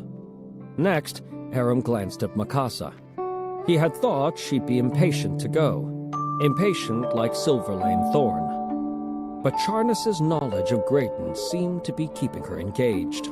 Charnas hopped off his chair with his candle, and the other 2 followed him through the door. Inside the next room was some kind of machine. "It's a press," Charnas said. "Like for pressing grapes? Or apples?" "It's a printing press. It presses something more precious than fruit, my boy. It presses ideas, words, images, all onto paper. It presses books." Charnas cranked a handle, and pieces of parchment whipped off the press. Charnas nodded at them, and Aram picked one up. It was a copy of the picture of Hotfix and Gazlowe. Not a second different sketch. It was the exact same sketch. Aram picked up another sheet, and another. They were all duplicates of the same sketch. "How?" he breathed. Charnas laughed. Then he showed him how the printing press worked. Top to bottom. It was magic to Aram, but it was a magic he quickly began to understand. The plates for the artwork, the rows of type for text, the wheel of ink, the crank. By the end of the lesson, it all made sense, but that hardly made it less magical. Aram looked through a pile of previously printed copies. There was one picture of a salt spray gull that was instantly near and dear to his heart. He told Charnas, "When we were lost at sea, I saw these gulls and knew we were close to shore from reading your book." "You were lost at sea?" Charnas seemed to have missed the point of Aram's story, at least at first. But he asked the boy if he wanted to keep the copy. Aram grinned broadly and thanked him. Then he hesitated. "Can I fold it?" The goblin shrugged. "It's just a copy. You can light it on fire if you like. Though perhaps not until after you've left, so I don't know." Aram folded it carefully and tucked it between 2 leaves of his sketchbook, saying, "I am not lighting it on fire. This is just the safest place for it." Each sat for the other. While Charnas drew, he said, "I saw from your sketchbook that you've started to draw a few things from memory." "You can tell that?" "I guess it's obvious. I'm not very good unless my subject's right in front of me." "Now hold on," Charnas said. "I never said that. In fact, I'd suggest you try it more often. It's good training, if nothing else. And a little embellishment from your imagination isn't going to hurt either. Try it. Or rather, try it some more." Aram smiled as he applied one of his new pencils to his book. "If you say so, I will." When both of them were done, Charnas handed over his sketch of Aram, saying, "For me, this is just the first step. I do a bit of light sketching and finish the thing in my own time." For light sketching, Charnas's portrait of Aram was as precise and perfect as the rest of his work. It made Aram shy to show the goblin his own effort. But Charnas insisted, and seemed quite pleased with the result. "You make me look very distinguished," he said. "To be fair, I am still the better draftsman, but to be even fairer, you've got more life to your work. It's vibrant. It puts your characters in the moment. It's partly the rough, unfinished quality, I know, but I'm telling you, boy, You have real talent. Real talent. Aram was practically floating off his stool when Mikasa said, "It'll be light soon. I'm sorry, but we need to go." Chapter 39. Tenderness. Charnas had given Aram a copy of Common Birds of Azeroth, which the boy held against his chest, pressed against the compass, one treasure against another. As he and Mikasa raced back to their boarding house in the pre-dawn light, the latter was keeping an eye out for anyone keeping his or her eyes out for them. But Aram's mind was swirling around other concerns. He said, "I wish we had a way to contact my Uncle Silverlane. I bet he knows all about the shards. I bet he could help us." Mikasa said, "I don't bet, but I agree another thorn would be useful." They approached Winifred's door, and Winifred opened it before they'd even slowed down. "Come in," she said. "We have guests." Mikasa reached for her sword. Winifred slapped her hand. "Good guests," she said. She ushered them back up to their room. Gazlo was there, and with him, a tall and beautiful night elf, with silver hair, ice-blue skin, gorgeous antlers, and glowing golden eyes. She said, "Aramar Thorn, I presume." Her voice had layers. It was the only way he could describe it. It seemed to reach his ears on one level, and deeper into his soul on another. Aram nodded breathlessly, struck by her eerie beauty and her outward resemblance to his deeply missed friend Thalis. "I am Faerine Springsong, a druid tender of the Cenarian Circle." "Uh-huh." He squeezed his eyes shut and opened them again, trying to get used to that voice and trying not to look and sound quite as stupid as he knew he currently must. He looked around. Hackle and Murky both stared up at the Kaldori with wide eyes, big smiles, and moony expressions. Drella grinned at Aram, looking quite self-satisfied. He swallowed hard and summoned up the wherewithal to speak. I'm sorry if we kept you waiting. We didn't expect you so soon. But I'm glad you did wait. I wouldn't want Drella to leave without the chance to say goodbye." Drella laughed and said, "Leave? Where would I go? And with whom? Her?" She laughed again. Springsong smiled indulgently. "I am afraid there has been a misunderstanding.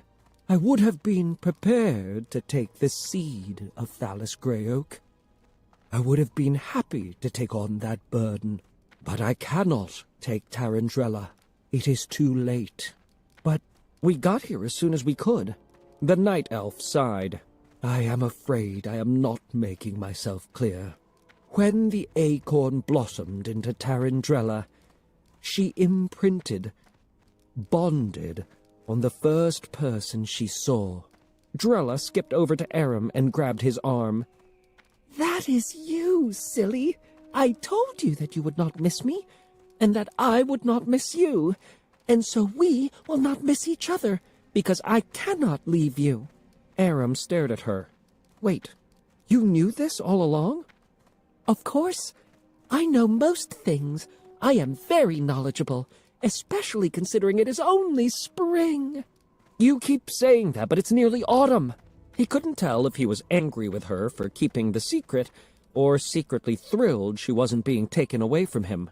"She means," Faerine said, "that she is in the springtime of her life cycle.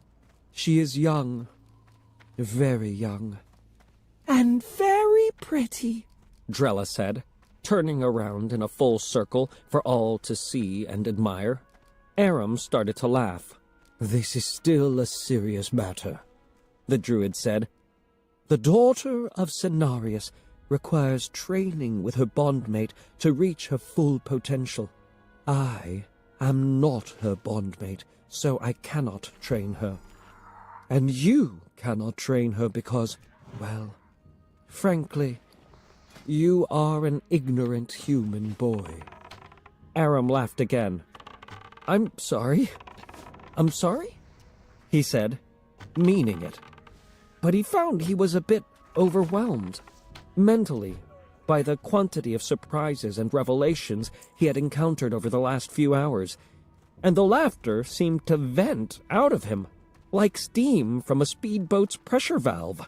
"I am sorry," she said. "I do not mean to insult you. None of this is your fault. Really, Thalis should have warned you not to let the seed get wet." A sheepish Aram looked around the room. Neither Mikasa, nor Hackle, nor Murky would meet his gaze. He said, so what do we do now?" "There is only one druid who can undo your bond with Tarandrella. Undo your bond and rebond her to him to facilitate her advancement. You must take this dryad to the druid master, Thaldara." "Okay." Aram sighed. "Is he here in Gadgetsan?" "No," said the night elf, hesitating. "Dire Maul?" Aram said with another laugh. At this point, nothing would surprise him. "Well, you are getting warmer. He is in the Druid Enclave, in the Stone Talon Mountains." "Which is where, exactly?" Mikasa groaned darkly. "Far away, in northwest Kalimdor." Now Aramar groaned. "Specifically," Faerine said, "he can be found at Thaldara Overlook." "Well, sure. I myself am usually found at Aramar Overlook." "This is no joke, child," said the tender. At this point, Aram wasn't so sure. His brain was reeling. Gazlo piped up. "Well, it seems you got a decision to make, boy."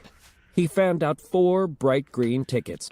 "Because at your request, I paid good money for 4 passages to Stormwind Harbor aboard the Crustacean.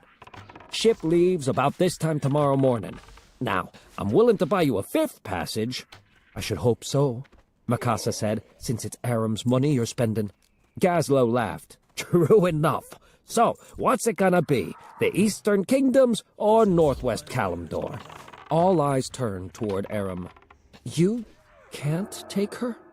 he asked Springsong, half hoping the answer would be, "I cannot separate her from you." "I would not allow it," Drella said, stamping her left front hoof. "but I do not see any need to go to Thaldara either. I am happy to be your bondmate, Aramar Thorn." "Yeah, me too," he replied honestly, smiling at her. "Then we could all go to Stormwind, to Lakeshire." "Yes," said Drella. "You speak of Lakeshire often, and I would like to see it." Faerine looked down, then slowly raised her head to meet Aram's eyes. Again, her voice spoke to his ears and deep into his soul. "She will never reach her full potential with you, Aramar Thorn. That is not a crime, but it is a sadness. A sadness she is too young to recognize now, but one that, with time, will overtake her." Aram wondered what that meant, what Drella's full potential might be. But before he could ask, Mikasa whispered, "What about the shards?" Aram nodded. There was a shard here in Gadgetsan. Once he had collected it, the compass would tell him which direction he would need to go next. He said, "I have a day to decide then?" Springsong nodded. Gazlo shrugged. "All right," Aram said with considerably more decisiveness than he was feeling. "Mikasa and I have an errand to run here in Gadgetsan, and we'll have to wait till after dark. So tonight, after that's done, I'll make my decision." He glanced at Mikasa. She nodded. Drella walked right up to him and touched his cheek. "Whatever you decide, I am with you, Aram. Always." He rested his forehead against hers. "It seems so," he said.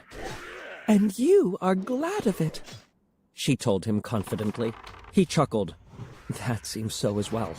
Gazlo cleared his throat.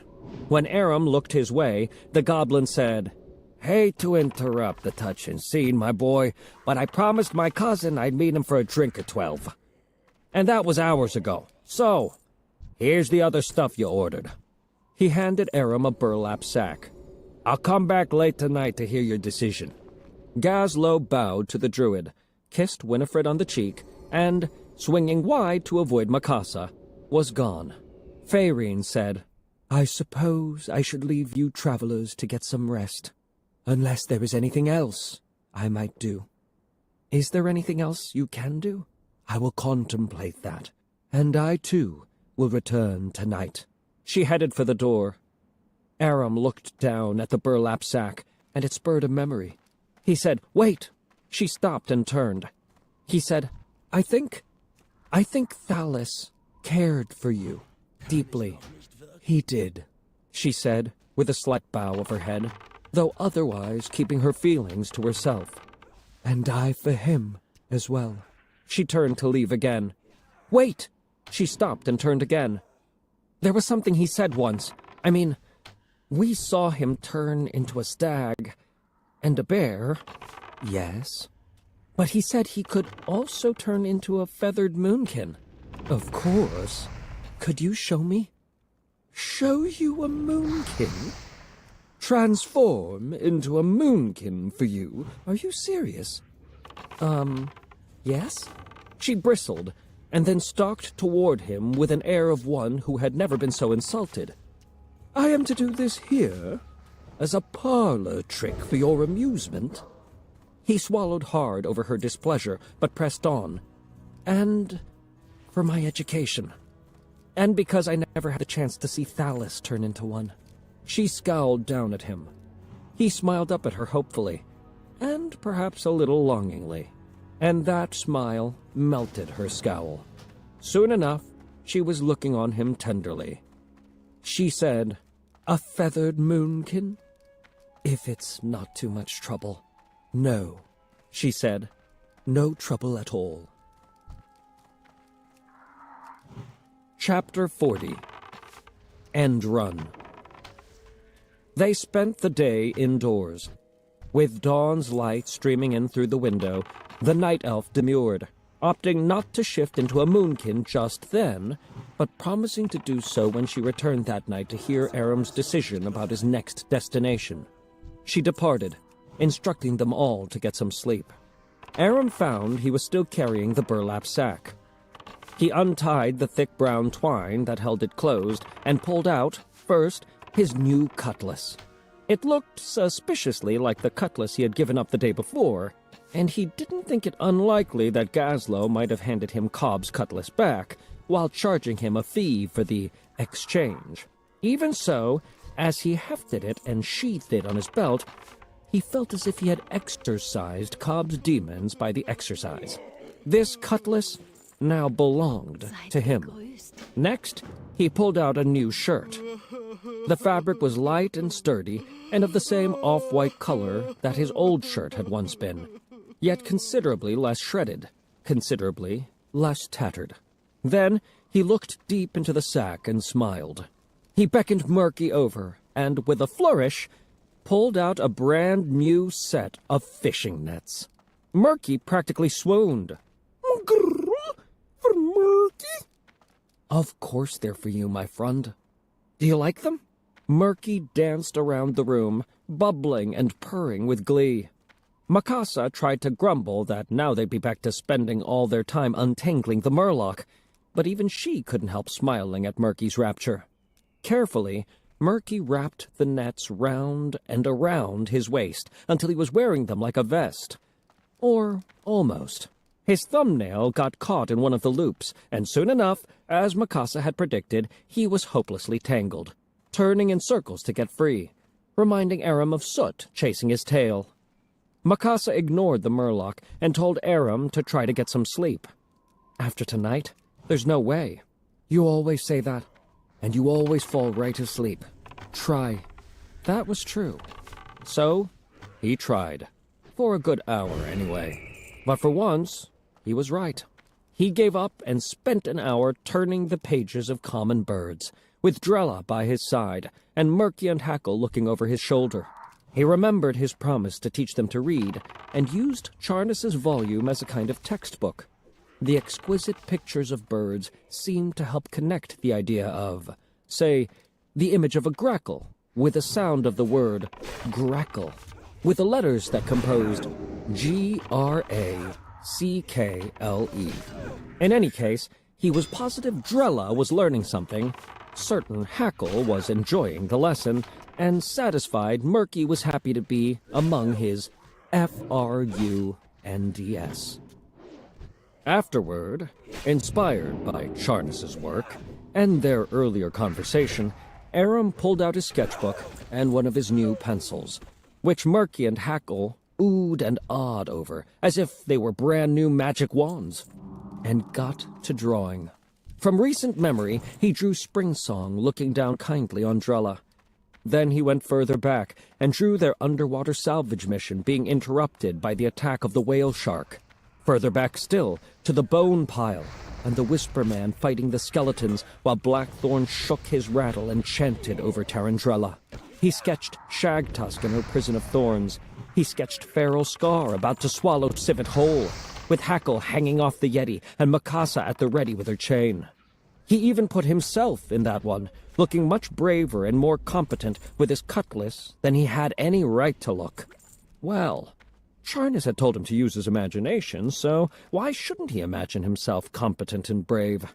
He sketched his memory of the view of Thousand Needles from Sky Peak.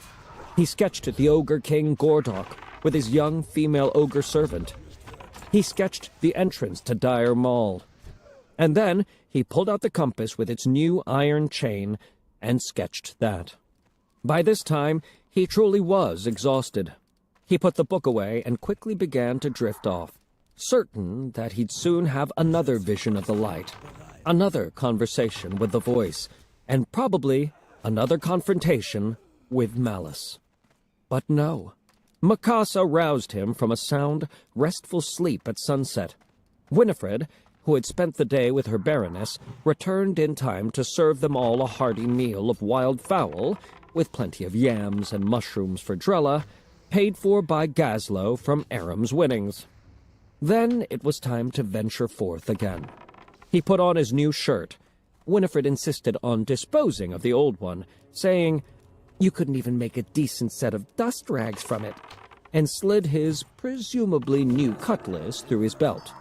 With the compass in his tight fist, bucking and shifting, glowing and spinning away, he and Mikasa set out to find the next crystal shard. Far as Zathra could tell, Malice had no notion of the truth. The twins kept their traps shut, and she'd managed not to show nothing on her face.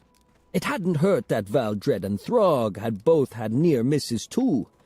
She was looking good by comparison, just by saying she'd not laid eyes upon the boy. So she was safe enough.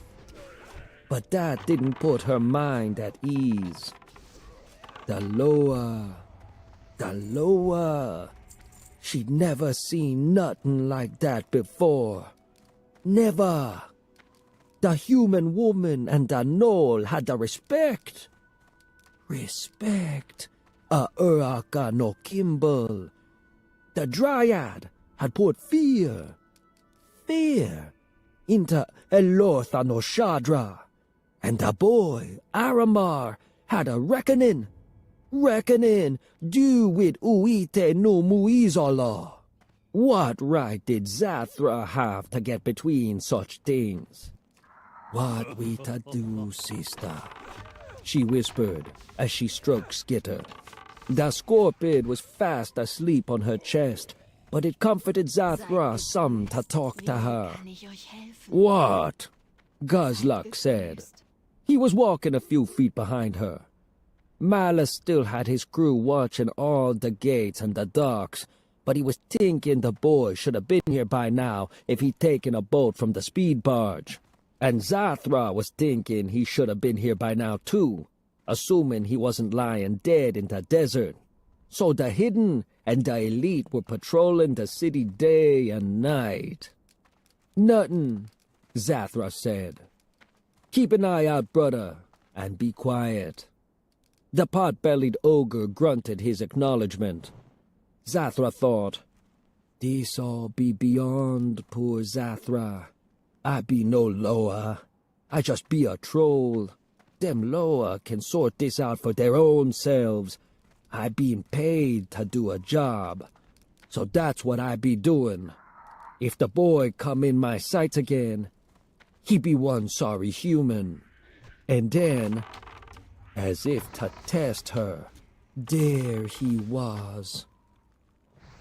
Following the compass through the uncooperative twists and turns of Gadgetsan's streets, Aram and Mikasa turned a corner and found themselves face to face with Malice's troll and Throg's pot-bellied ogre. For a long moment, the four of them just stared. Then Mikasa grabbed Aram by his new shirt, tearing the collar just a bit, and pulled him back, yelling, "Run!" They ran. Behind them, they could hear the ogre's horn, waking half the city, and probably putting all of Malice's dangerous crew on their tails. In any case, it was certain that Zathra was on their tails. Aram glanced back over his shoulder to see the troll coming round the corner, fast upon them. Mikasa had always had an excellent memory. She'd been to Gadgetsan before with Wavestrider and already knew the city a little. But these last 2 nights, and their attempt to follow the compass to the Shard, had been a true education. They had slinked their way through so many byways and alleys of the place, she now knew exactly what route she wanted to take. Twists and turns, sharp lefts and hard rights. She was able to keep ahead of the enemy, despite being burdened with Aram. Without him, she'd have lost the troll by now, or have turned and killed her. But she didn't want to take that risk with her brother beside her. She was faster than Zathra, but Aram wasn't. Fortunately, that pot-bellied ogre was slower still. He attempted to give chase, but had fallen behind. The biggest danger from him was his horn. He'd puff his cheeks and blow at regular intervals. Malice and the others would be coming soon. She and her brother needed to get away. Turning another corner, they were presented with an opportunity. A small, 2-wheeled horse cart. Sans its horse. Mikasa got behind it and pushed just as the troll came around the bend. The cart slammed into Zathra. Mikasa and Aram ran on. They'd have to find the Shard some other time. Right now, Mikasa was just trying to get them back to Winifred's. But she needed to do it when she was sure they were no longer followed. She pulled Aram down another alley, but just before they emerged from the other end, Aram stopped short and whispered, "Look!" He held up the compass. It glowed brighter than ever and tugged hard on its chain to the right. The needle also pointed to the right, toward a refuse bin against a wall. He said, "The crystal shard's right over there somewhere." Mikasa looked back over her shoulder. The troll and the ogre hadn't turned down the alley yet, but she knew they would any second. This was it. This was the moment of truth. She grabbed Aramar by his breeches and hefted him up and over into the refuse bin. "Stay here," she whispered. "Hide till they pass. Find the Shard. Return to Winifred's. I'll lead them away." "Wait! No!" "I don't have time to argue." She shoved his head down below the level of the refuse and said, "Do what I say, brother." And off she ran. When she got to the end of the alley and could hear the pounding of troll and ogre footsteps, she called out ahead, "Aram, keep moving! I'm right behind you!" And she turned the corner, slowing down on purpose to confirm they weren't stopping to search the refuse bin. But seconds later, first Zathra, and then the ogre emerged from the alley. Her ploy had worked. They were following her, and assuming Aram was just ahead. She knew exactly where she was going, somewhere she could put an end to this long, long chase once and for all. Yes, she had a plan now. But in order for it to work, truly work, she actually had to give Malice's crew time to gather. So she didn't take the most direct route. Confident now, with Aram gone, in her speed advantage, she moved the race onto larger thoroughfares and streets. Soon, Throg and the blue ogre female had joined the chase. Then, the Whisper Man. She was hoping to wait for Malice himself, but she was running out of road. It was time. Or would have to be. She made one last turn and led them right inside the Thunderdrome. Chapter 41. Malice Not Malice. Ihr wollt sprechen? Mikasa had seen the show here once, some months before she had ever met Aramar Thorn. Her captain was off on a private errand, which she now realized was his visit with Charnas. So she had allowed Durgan One God to drag her to the Thunderdrome. Here, Baron Noggenfogger supervised the settling of scores by combat. No fighting on the streets, unless you wanted a squad of Noggenfogger's mooks aiming hammers at your head. But fighting could, and did, take place in the Drome every night. This was supposed to keep the peace in Gadgetzan, though Mikasa soon suspected the true purpose was to encourage locals and visitors to bet on the outcomes and to allow the Baron to take his cut of every wager. Mikasa didn't gamble, but One God wagered a silver piece on a burly goblin, who felt her shorter, but equally burly goblin neighbor had cut her wash line on purpose, dumping clean clothes in the mud. The shorter goblin eventually triumphed, and One God lost his silver, but it seemed entertained. Yes, the Thunderdrome was a kind of gladiatorial arena, not too different in spirit from the one in Dire Mall, where Aram and Hackle had fought for the Ogre King's amusement. Now she stood in the center of the caged pitch, in the center of the Drome, before 9 rows of bleachers in the round, crowded with goblins, gnomes, humans, worgen, trolls, and a few dwarves.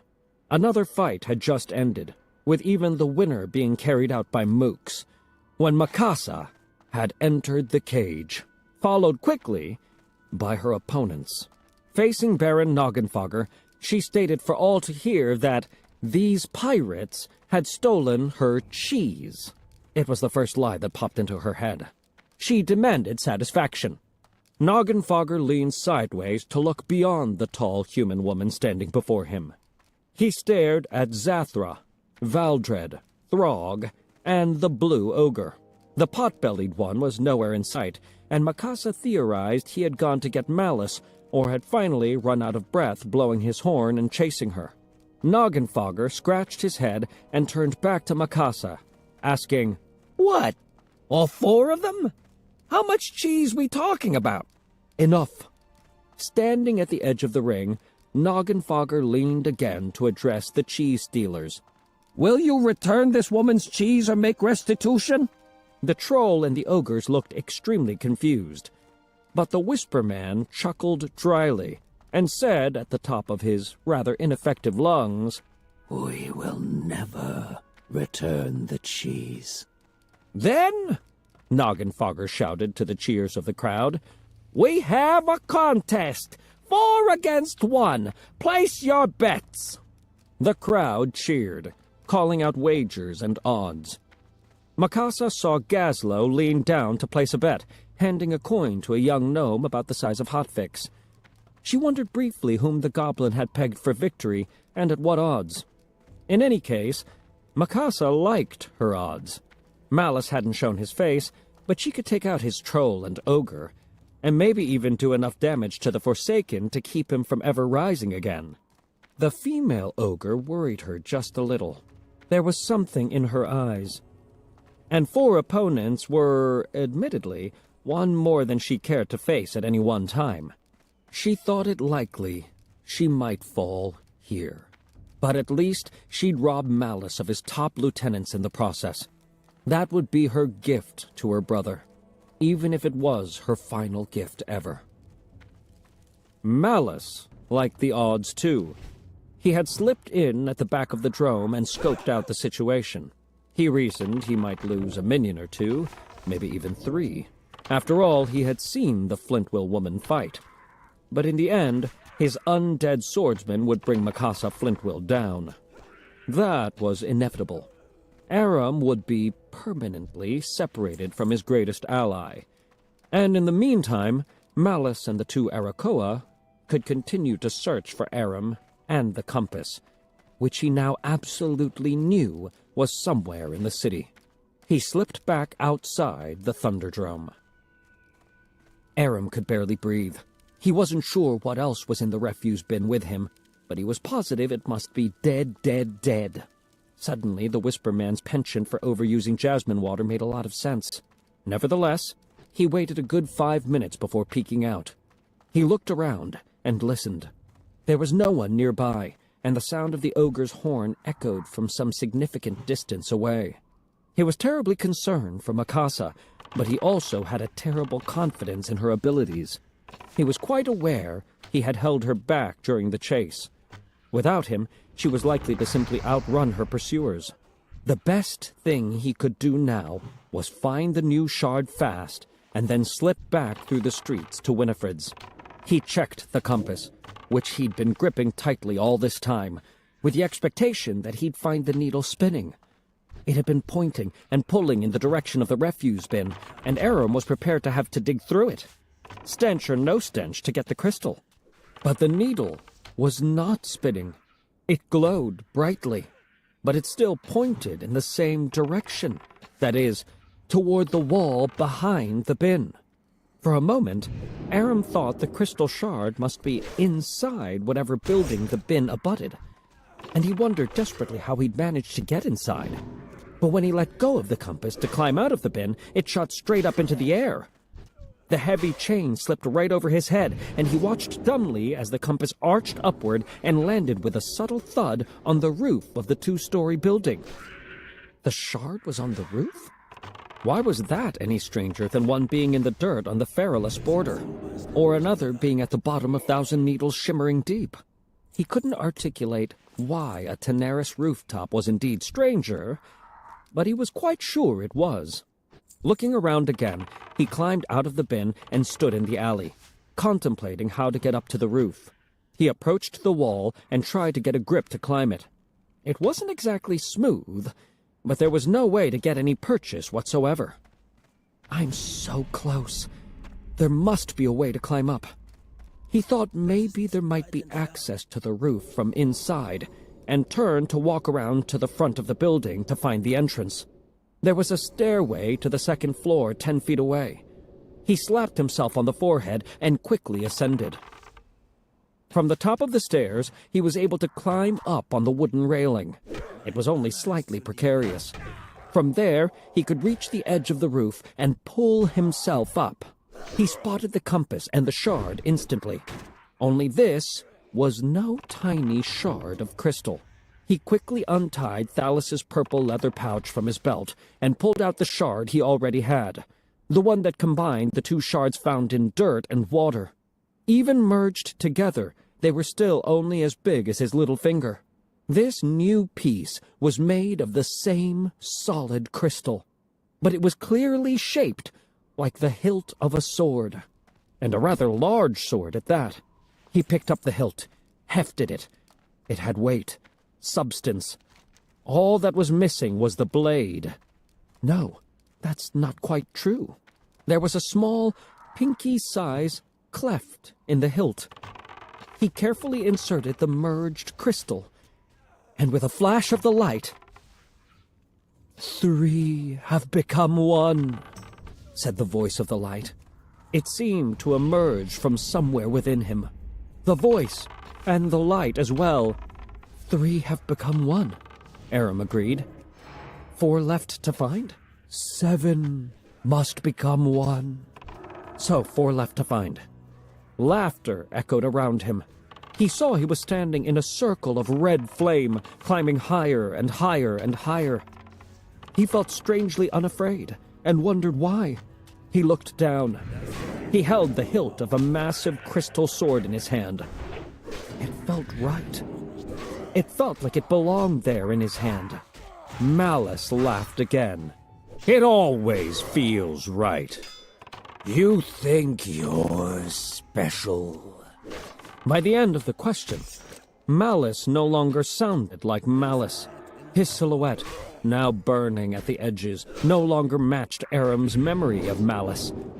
Malice was tall, but this silhouette was taller and slimmer. And Aram was quite sure he'd have remembered if Malice had 2 large horns emerging from his forehead. No, this wasn't Malice, had never been Malice. Malice was connected to this creature somehow, so Aram had conflated them. Now, he was seeing more clearly. The voice of the light said, See, you are special, Aram. Heal the blade. Save me. 7 must become 1. He will never heal the blade, said the malice that was not malice. Wind stoked the flames, and another shadow joined the horned figure. You may heal the blade. We have no objection, whispered the haunting black sands of Uite no Muizala. There will be a reckoning. Arm yourself however you prefer. The battle will come. The fire will burn, said malice not malice.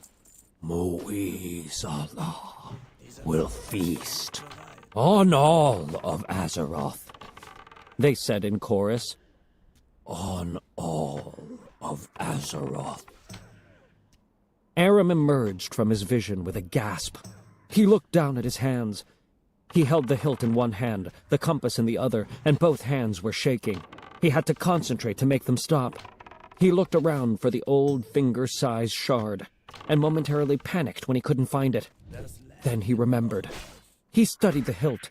There was no longer any cleft. The old shards, had merged seamlessly, as if the cleft had never been there, as if the 3 pieces of crystal had never been apart. He studied the hilt some more. There was a jagged edge right near the base, all that remained of the blade. 4 shards left to find. Pieces of this sword. He looked at the compass to see where the next one would be. The needle no longer glowed or spun. It pointed to the east, which meant it pointed toward Lakeshire. Well, that was that. He had to find the next shard. That was clearer now than ever before. Drella had said she wanted to see Lakeshire. Guess she'll get her wish. He crossed to the edge of the roof. He looked east. Of course, he couldn't see Lakeshire or the Eastern Kingdoms from here. He could see a large, dome-like structure at the far edge of Gadgetzan, and he thought he could even hear the muffled roar of a crowd cheering from inside it. For a fleeting moment, he wondered what they were cheering about, whom they might be cheering for. But the moment passed. He needed to meet up with Mikasa at Winifred's. He raced across the roof and, with the sword hilt stuffed into the back of his pants, lowered himself down. Chapter 42. Battle Lines. The placing of bets seemed to take some time. Gazlo himself caused quite a delay by arguing with Baron Noggenfogger over the latter's cut of the take. For Mikasa, it was just another reason to be annoyed with old Gazi. She was champing at the bit to get the fight started, to get it over with. She looked across the arena floor at her 4 opponents. Throg slowly screwed a mace onto his right wrist. Mikasa recognized it as the weapon that had killed her crewmate Cassius Meeks aboard Wavestrider. Meeks was a hard worker who deserved a better end. The female ogre drew her broadsword. Mikasa thought it an odd weapon for an ogre, and guessed she was a rare member of her breed to appreciate precision. The troll, Zathra, looked nervous. After Zul Farak, Mikasa could guess why. Only Valdred was inscrutable, his blanched, white face completely hidden under his hood. Zathra first, Mikasa thought. Take her down with a harpoon before she finds her courage. Then, dodge the swing of Throg's mace and try the edge of my cutlass against the throat of the blue ogre. If I'm fast enough, I can get the chain unleashed and swinging before Throg's ready for his second attempt on me. Smash his skull right then. That just leaves the Whisper Man. Somehow, Mikasa knew, or thought she knew, that Baron Valdred would wait his turn patiently. He wouldn't care whether or not his companion survived, and he'd prefer to test his skills against her once they were out of the way. The chain'll do well against him. Shatter him into pieces. Then I'll scatter those pieces so he can't put himself back together. There were torches placed at intervals all around the ring. Set fire to each and every bit of the Forsaken. That was the plan. It required a lot of things to go her way, she knew, but she smiled grimly. She liked counting on her harpoon, cutlass, and chain. She liked counting on herself and no one else. But some had other ideas. Hackle, Murky, and Tarandrella came running into the drome, breathless. Out of the corner of her eye, an infuriated Mikasa saw the little gnome lead Winifred and Springsong over to Gazlo's box. They sat down beside him. Gazlo immediately sat back and told Noggenfogger that the terms of the wagering were now sufficient. What are you doing?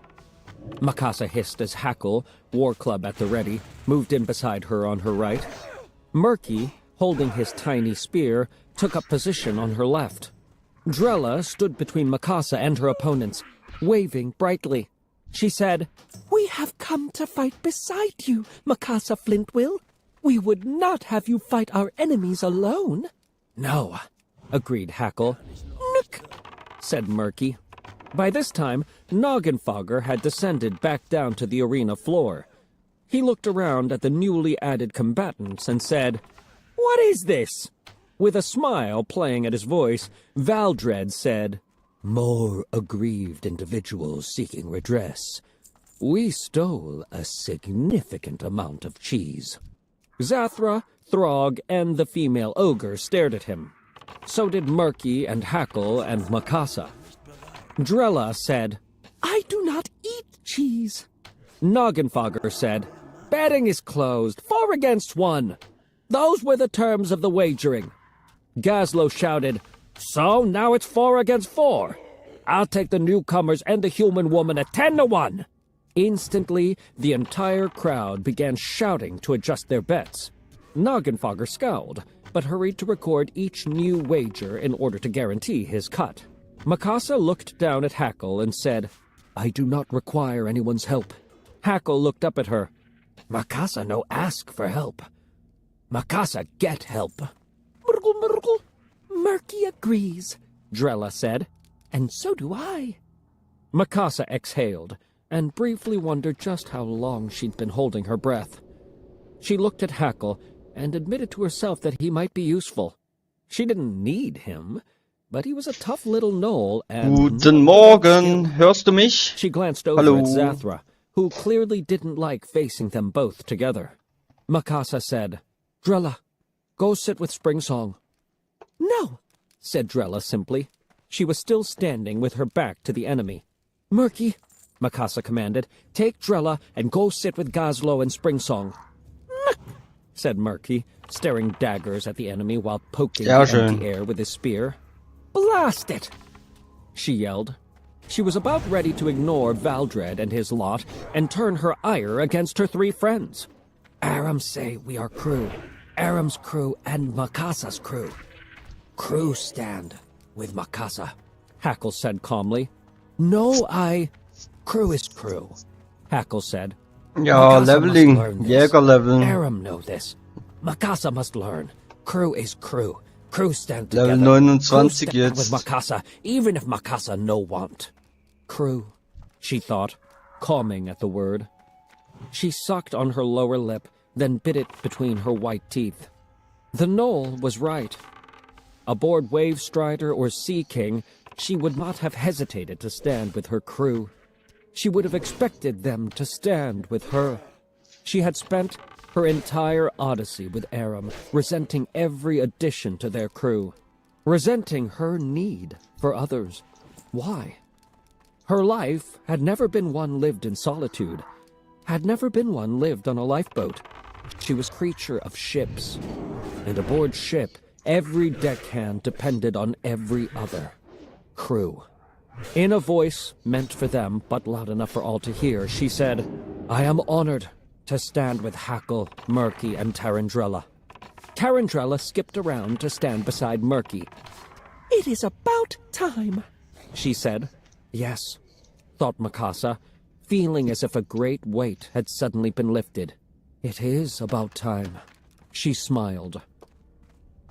Hidden in the shadows, Malice had seen Aram's Murloc and Noel enter with the dryad that Valdred had mentioned, plus yet another night elf and a goblin.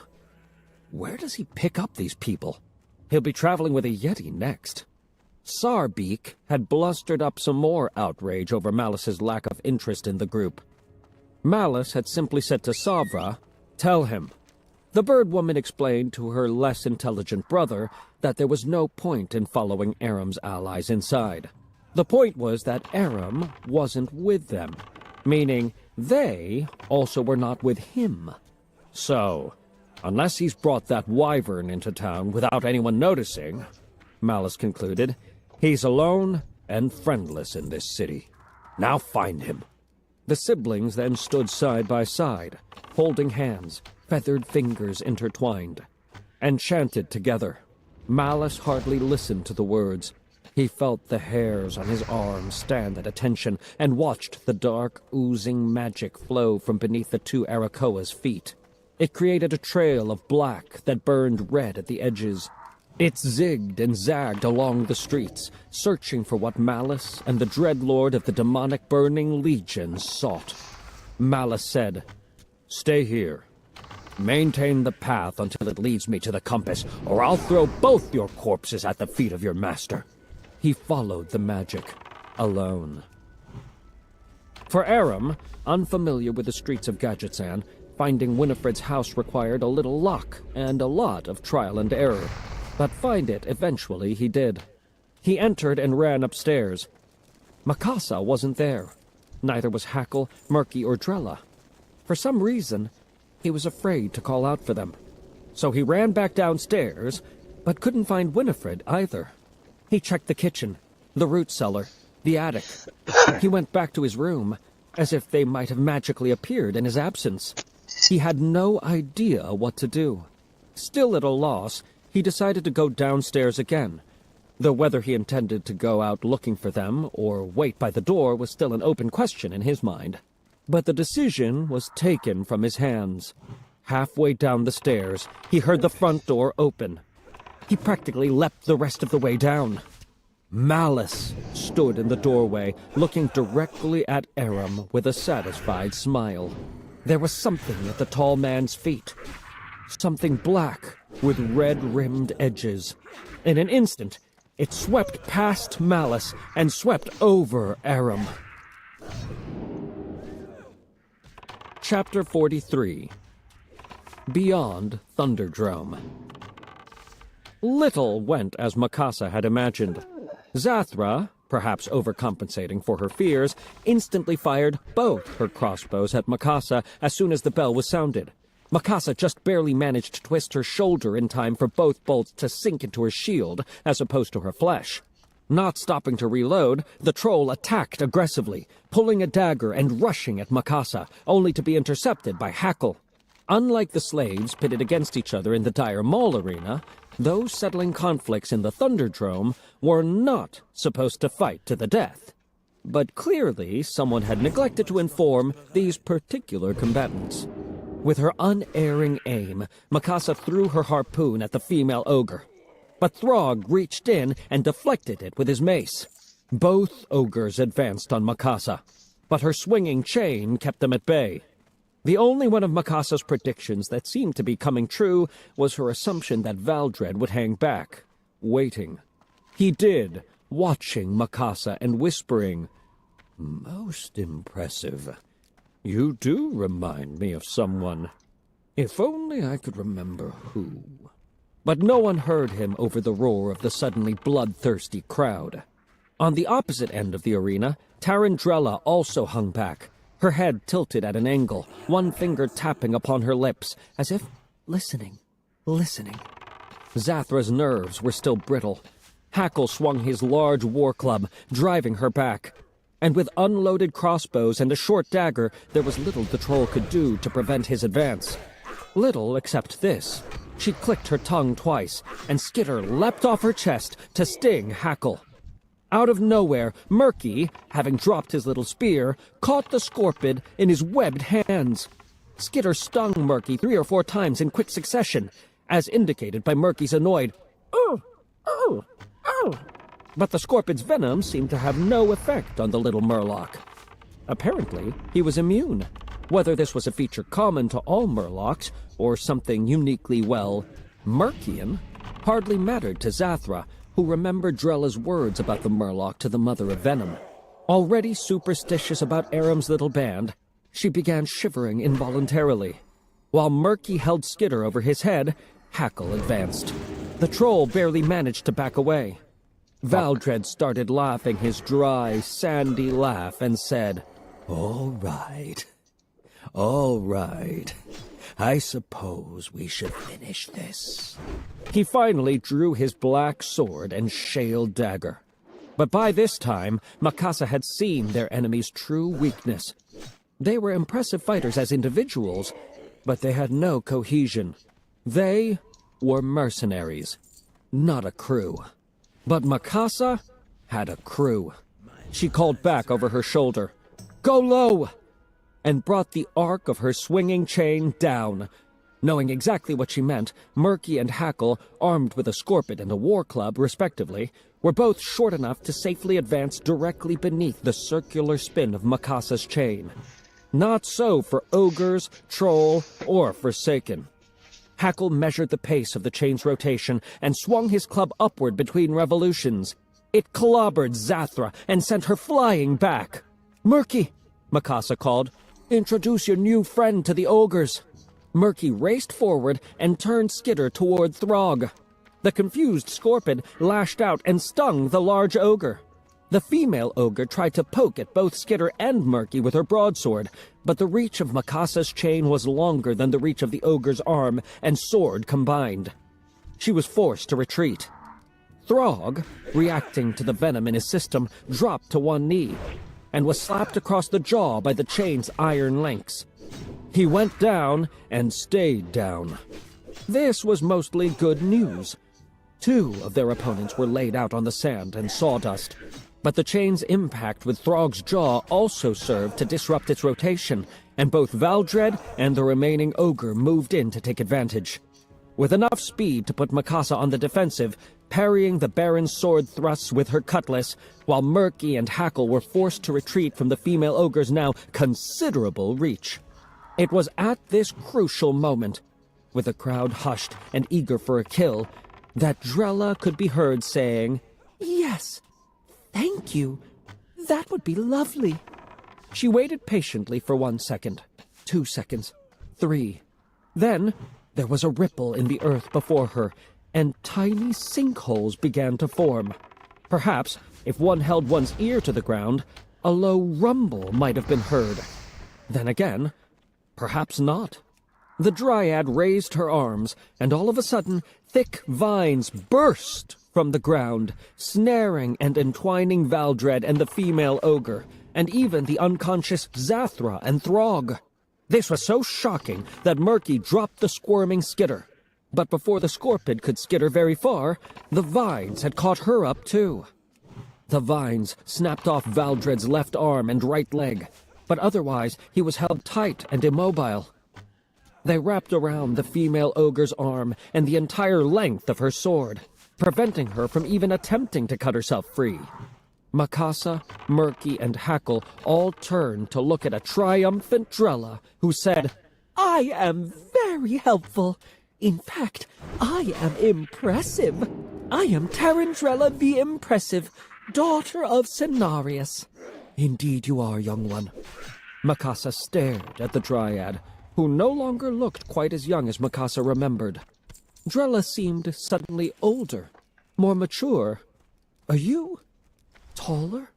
Mikasa asked. "Summer has come," Drella said. "Or nearly." Baron Noggenfogger declared them winners.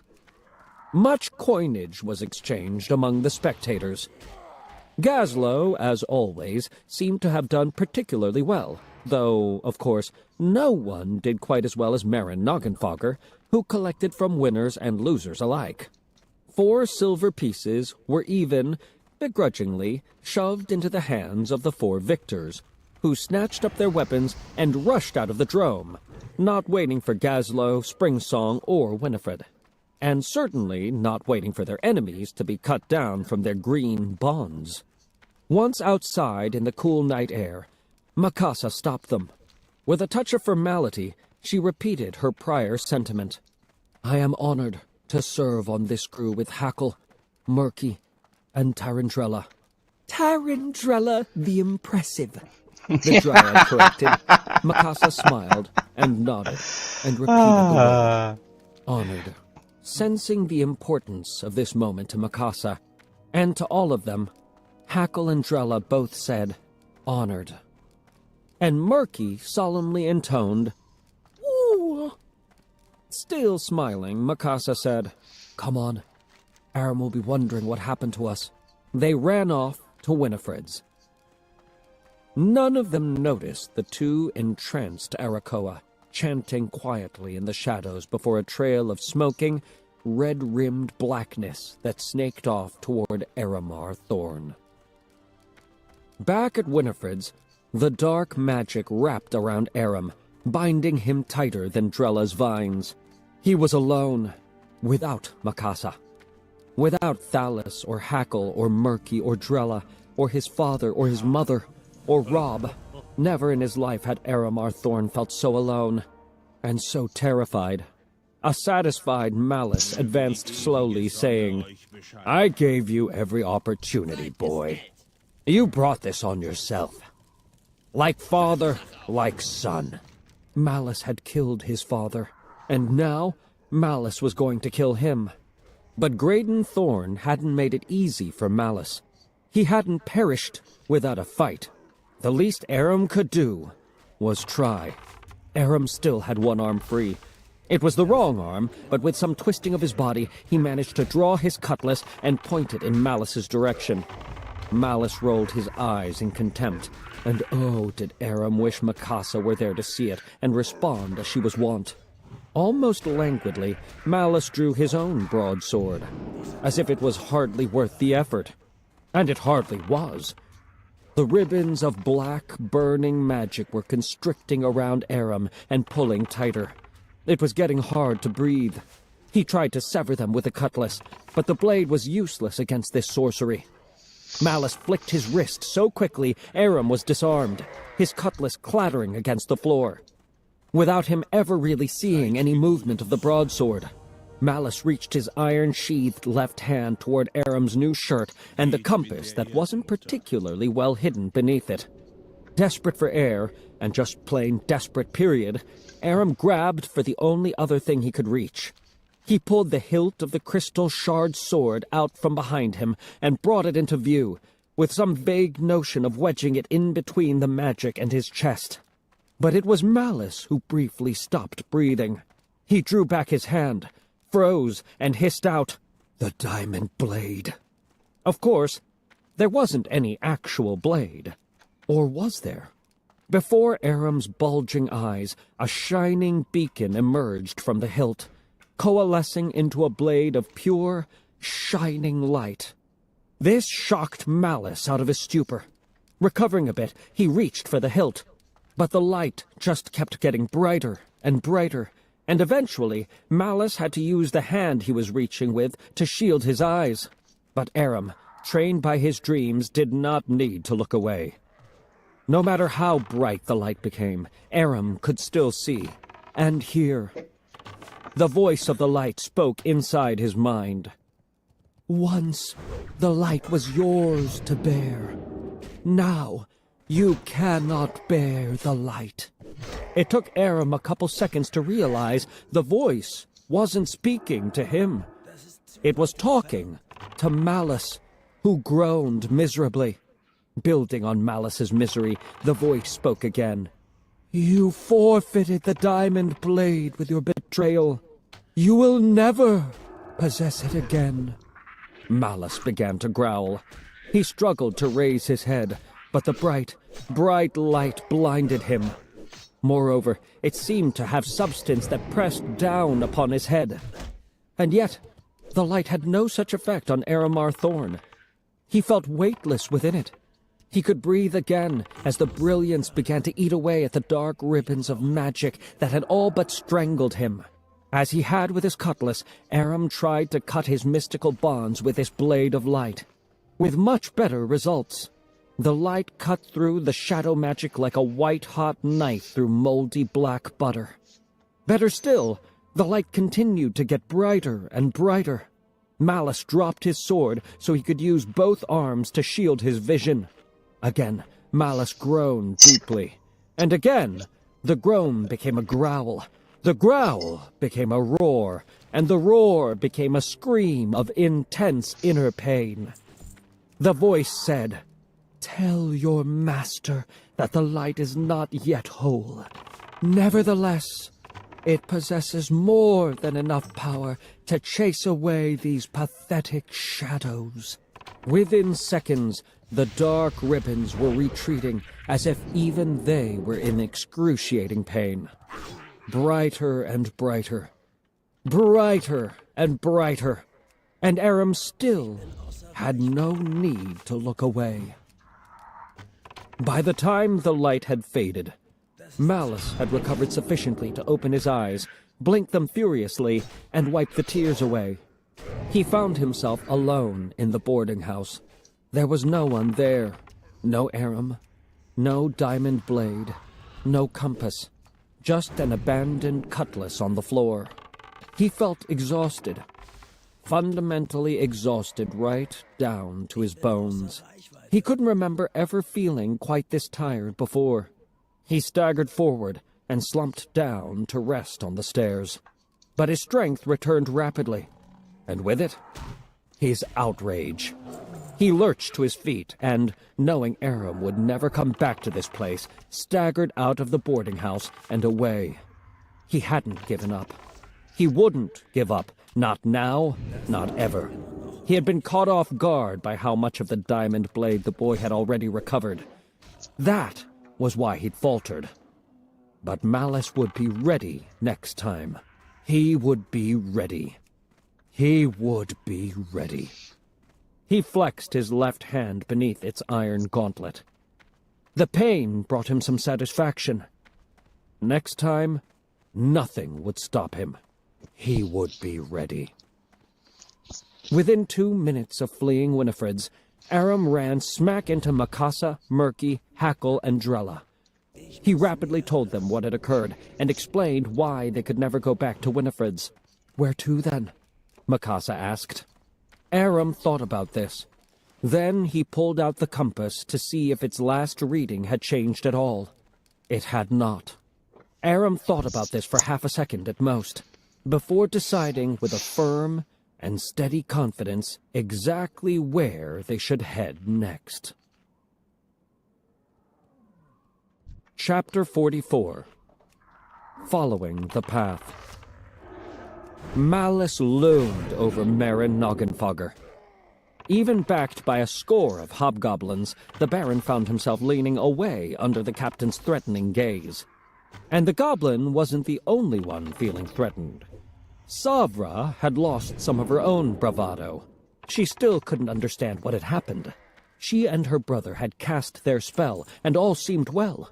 The shadow magic had raced forward after the compass, but some other magic must have countered it, must have plowed back along the course of their spell, tearing it asunder, until it had reached the two Arakoa and hit them like an iron hammer, knocking both unconscious. She had awakened to Malice raging, "What kind of spellcasters are you? Your magics dissolve short of their target? Can you find the boy or can't you?" Dazed as she and Sarbeak were, they could not answer, which meant their answer was effectively no. "Useless," Malice had said, before entering the Thunderdrome to find his best lieutenants. The ones who were conscious, anyway, still struggling to free themselves from the grip of dryad-generated vines. Worse, the ogre Throg was near death from the sting of the troll's own scorpid pet. Now, Savra glanced over at the swollen-jawed Throg, pale as Valdred and unsteady on his feet. Rokol and Rojak supported him on either side to keep him upright. The shattered-hand ogre had survived thanks to his massive bulk and to the fact that Skitter had apparently already expended much of her venom, stinging Thorn's Murloc, to no effect. Thus, the dose Throg had received was relatively minimal. Savra was still surprised, and not a little relieved that Malice had not made an example of them. She assumed, because he didn't want to kill all of his followers for their failures, he had therefore reluctantly chosen to kill none. The Hidden had been defeated at every turn that night. But one thing they now knew for certain was that Aram and his companions were hiding somewhere in the city. So after the drome had emptied of spectators, her captain stood before the Baron of Gadgetzan with the rest of the Hidden and the elite arrayed about. Malice was no longer raging. He barely raised his voice above a whisper. Yet somehow that was even more terrifying. Terrifying enough that Savra was beginning to understand why the Master had chosen this human to lead them on Azeroth. He said, "I want to make myself perfectly clear. I want Aramar Thorn. He is in your city. You will find him for me. You will bring him to me." Noggenfogger tried to rally his courage. "I am Baron here. I do not take orders from you." "I am not giving you an order. I am offering you a choice. You can bring me the boy, or I will lay siege to this city. I have those you see before you now, and they include 2 Arakoa, with the darkest of magics."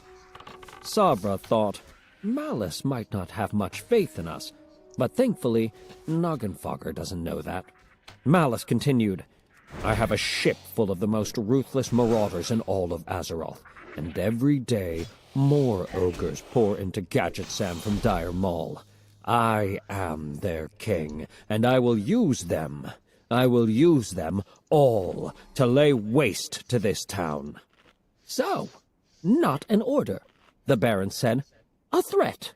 I don't like being threatened, Captain.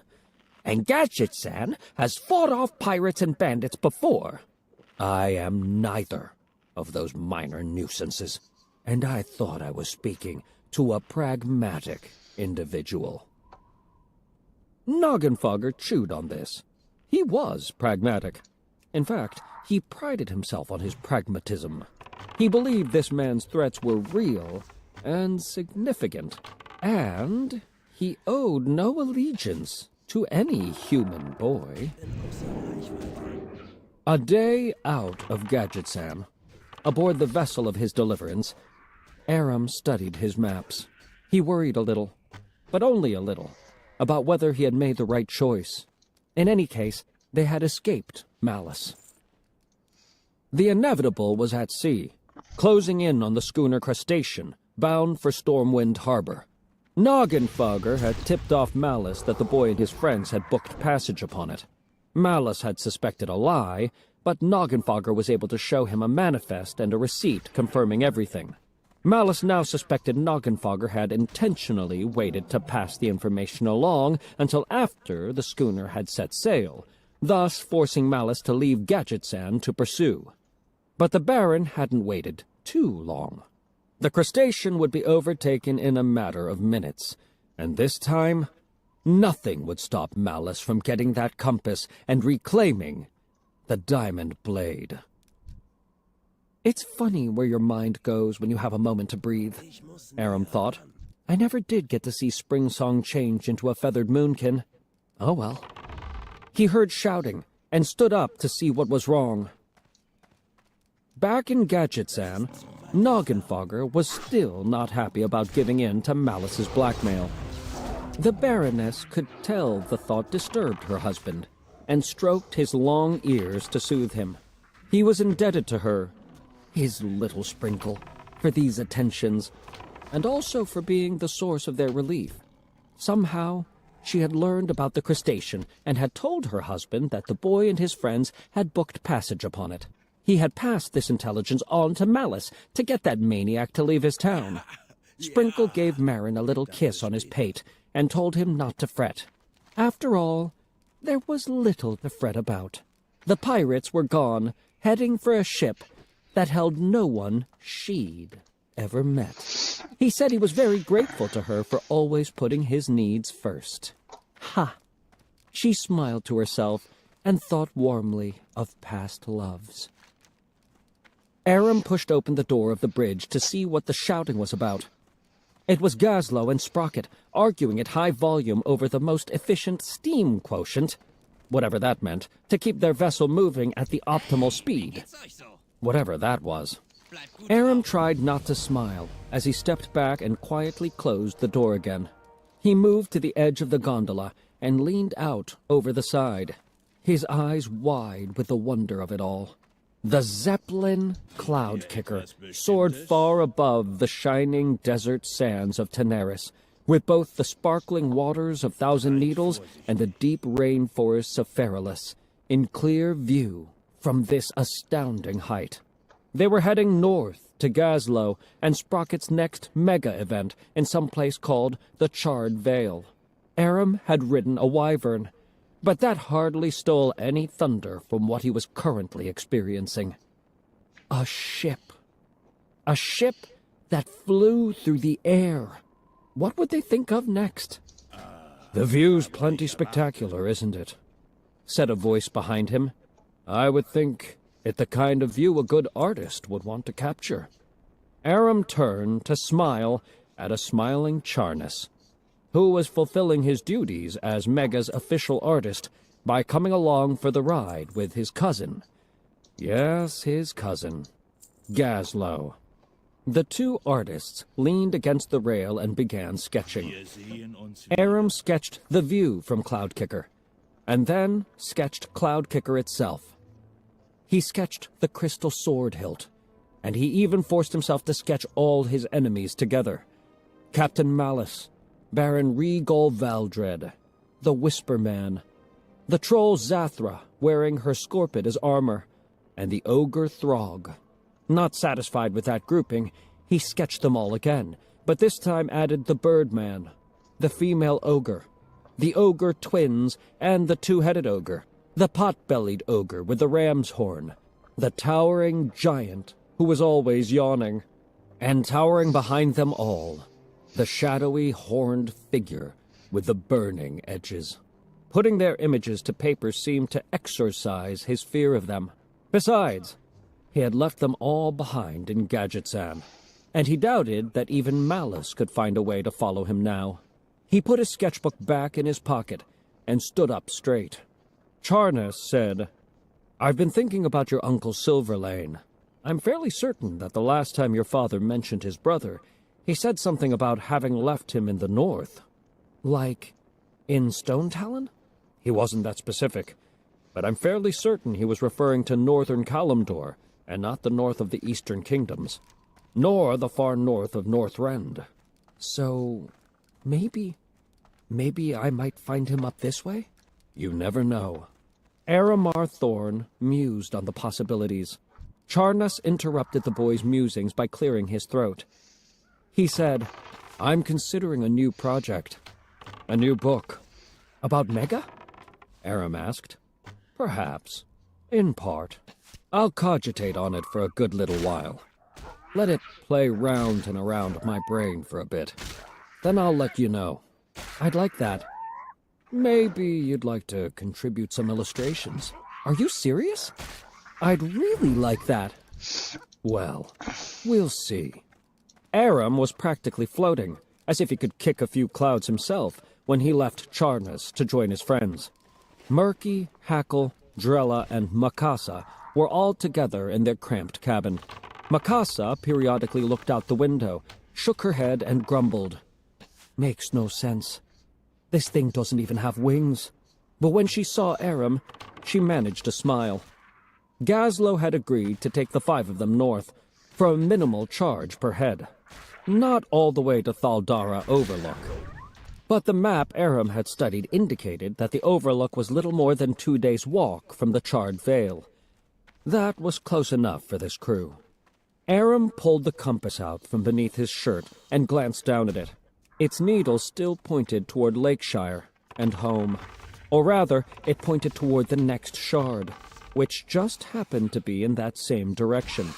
Nevertheless, Aram had decided that helping Drella was more important than returning home right now.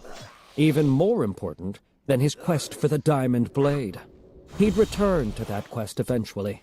He had to. But he had no regrets. And not simply because the path he had chosen might, in fact, lead him to his father's brother, Silver Lane Thorn. He glanced over at Drella and thought she looked a bit older than she had when she had first blossomed. She was certainly a bit taller, her pretty, twinkling eyes now at a level with his. He looked at Hackle, who had gained so much confidence since they had first met. He looked at Mikasa, no longer an island among those who cared most about her. He looked at Murky, who was currently tangled up in his nets and determined to untangle himself without any help. There are all kinds of families, his father had once said. Aram knew this crew was one kind of family. Aram knew this crew was his family, as certainly as the people he still cherished back in Lakeshire were his family too. He thought about the path his life had taken since leaving Lakeshire all those months ago. It had hardly been straight.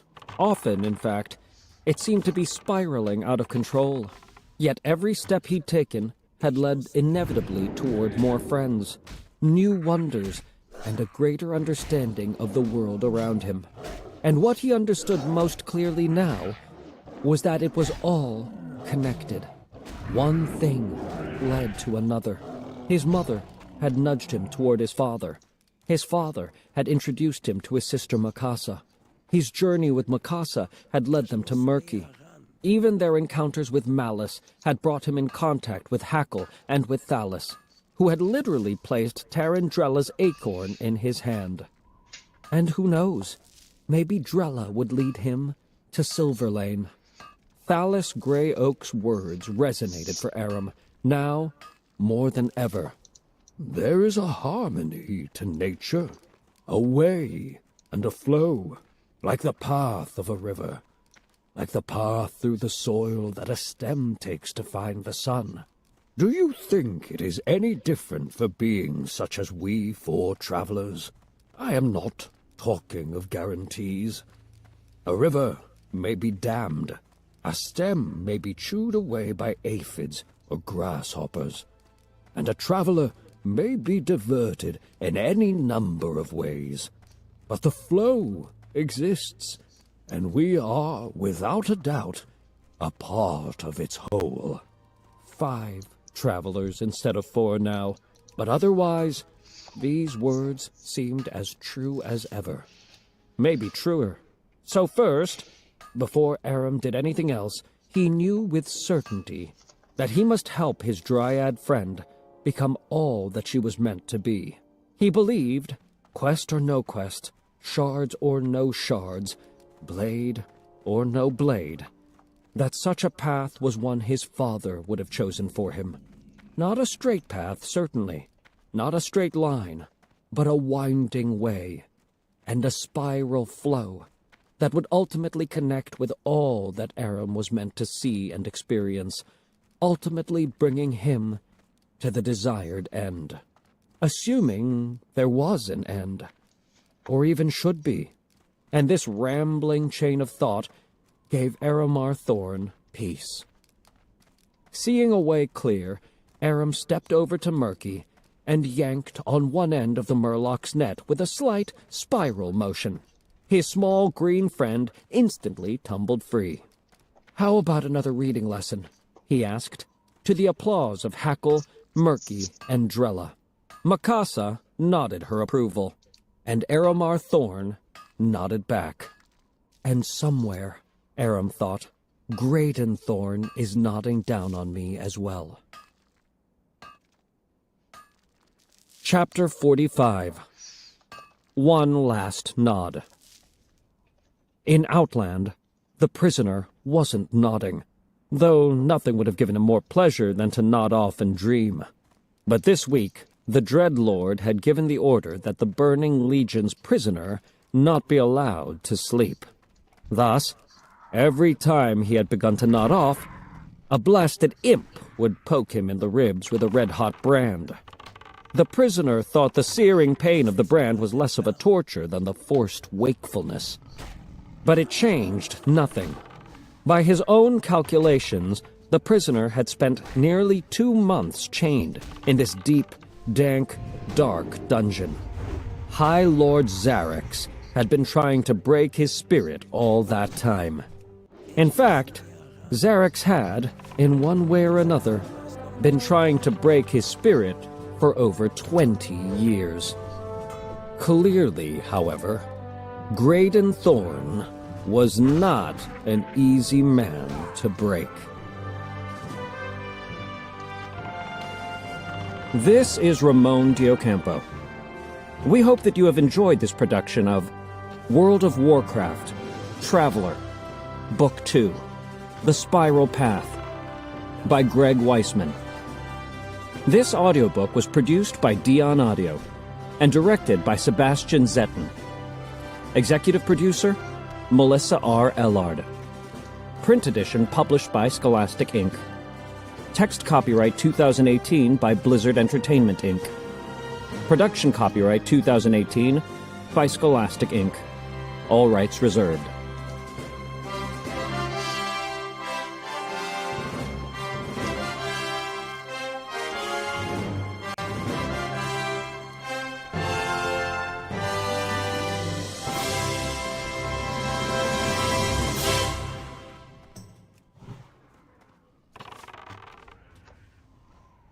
Acknowledgements. So many people helped me complete this story, more than I could possibly list. But this, at least, is a start. First and foremost, I'd like to thank Trent Kanuga for bringing Aram's art to life in this book, not to mention the work of Charnas, Sprocket, and others. At Blizzard, I'd like to thank the since-departed James Wall, who's gone on to far, far better things in a galaxy far, far away. In addition, thanks to Sean Copeland, Kate Gary, Brianne M. Loftus, Justin Parker, Byron Parnell, Robert Simpson, Justin Thavarat, and Jeffrey Wong. Special props to Chelsea Monroe Cassell for her Dragon Breath chili recipe, which can be found in World of Warcraft, the official cookbook. At Scholastic, my thanks go out once again to Samantha Schutz and to my new editor, Adam Staffaroni, who always has my back. Thanks also to Gailey Avery, Rick DeMonico, Lindsay Johnson, Danielle Klimaszewski, Susan Lee, Charisse Mulatto, Monica Palenzuela, Maria Pasalacqua, and Lizette Serrano. For producing the audiobook version of the previous novel, I'd like to thank Melissa Riley Ellard, our wonderful narrator Ramon Diocampo, and the folks at Dion Audio. At the Gotham Group, Ellen Goldsmith Vane, Julie Kane Rich, Peter McHugh, Julie Nelson, Joey Villarreal, Tony Gill, Heather Horn, Matt Schichtman, and Hannah Stein. It's also become a bit of a tradition for me to thank the folks at my day job for putting up with certain distractions. And boy, did I have a lot of day jobs this time out. At Shimmer and Shine, Andrew Blanchett, Farnaz Esenashari, Dustin Ferrer, Rich Fogel, Michelle Lamoureux, Robert Lamoureux, Dave Palmer, and Cisco Paredes. On Mecha Nation, Victor Cook, Greg Guler, Chris Hamilton, and Fred Schaefer.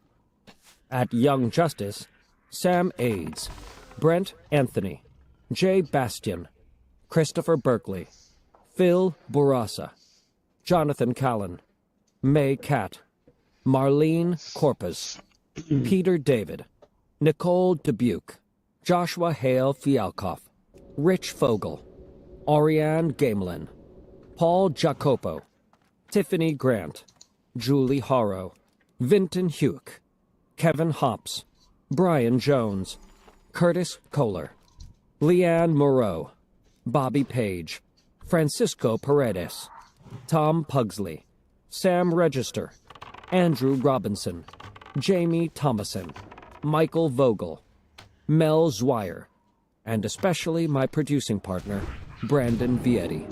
Thanks also to my Reign of the Ghosts audio play producing partner, Curtis Kohler. Last but not least, I'd like to thank my entire family for their support. My in-laws, Zelda and Jordan Goodman, and Danielle and Brad Strong. My nieces and nephews Julia, Jacob, Lila, Casey, and Dash. My siblings, John and Dana Weissman, and Robin and Gwyn Spencer Weissman. My cousin, Brindle Gottlieb. My parents, Sheila and Wally Weissman. My wife, Beth. And my amazing, and very grown-up, kids, Aaron and Benny. I love you all. About the author. Greg Weissman has been a storyteller all his life. He's best known as the creator of Disney's Gargoyles and as a writer-producer on multiple animated series, including The Spectacular Spider-Man, Young Justice, Star Wars Rebels, and Witch. He's written several comic book series and 2 young adult novels, Reign of the Ghosts and Spirits of Ash and Foam. Greg lives in Los Angeles, California.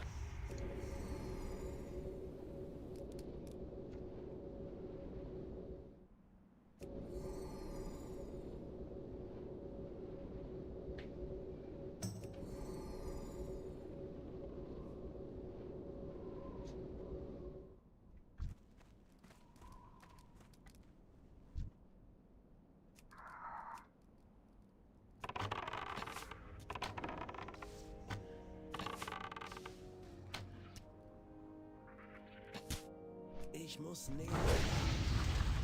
Sind sowas noch nicht bereit?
Inventar ist voll.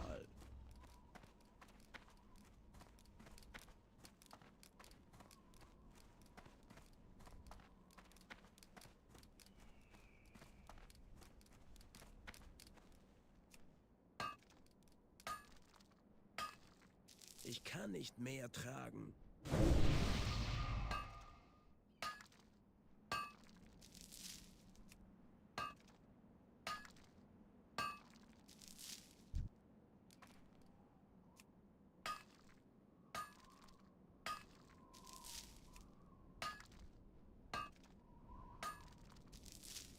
Ich bin außer Reichweite.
ist voll.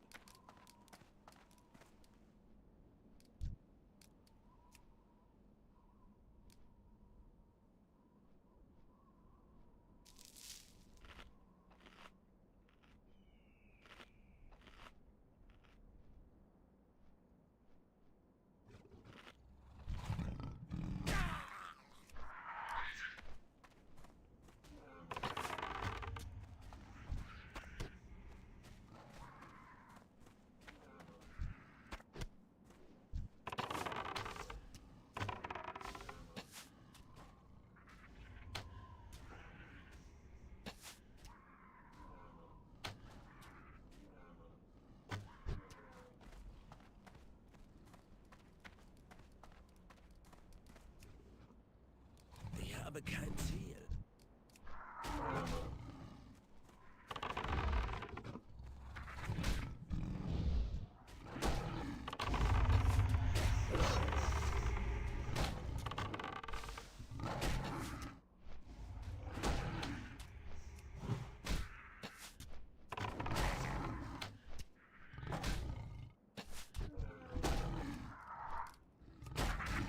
Das ist zu weit entfernt.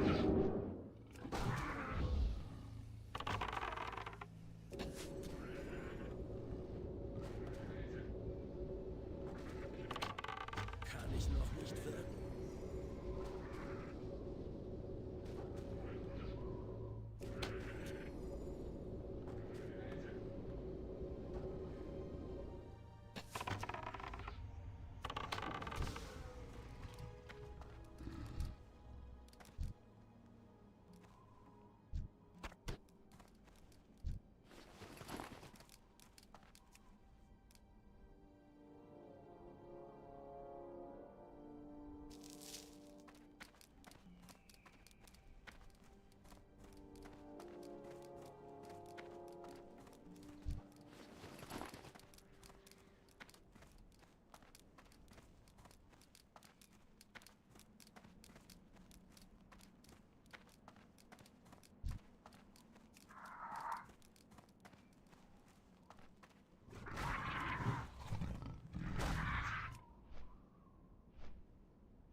Ich kann nicht mehr tragen.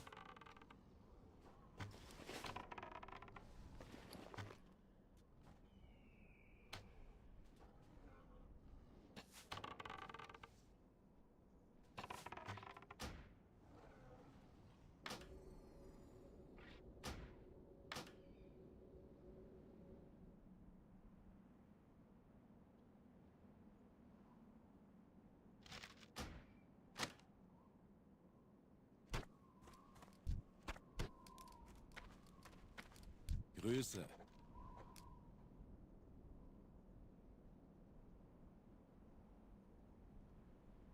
Lebt wohl.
Ich bin außer Reichweite.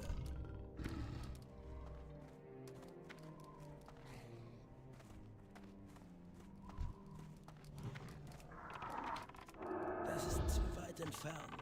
Dieser Zauber ist noch nicht bereit.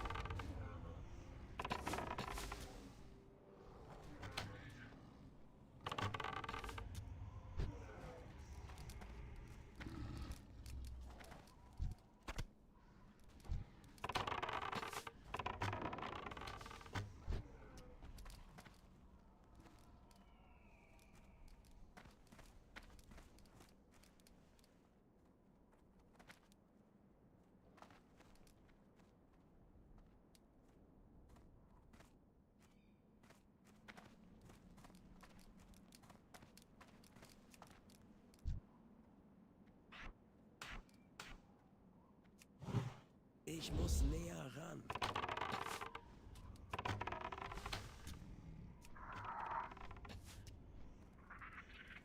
Das ist zu weit entfernt.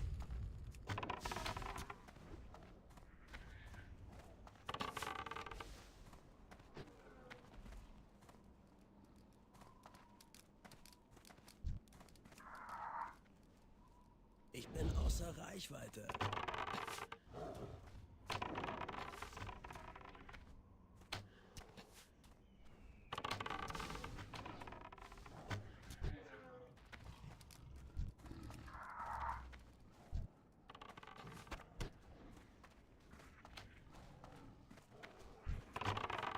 Ich muss zuerst etwas anvisieren.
hierher.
Das lädt immer noch auf.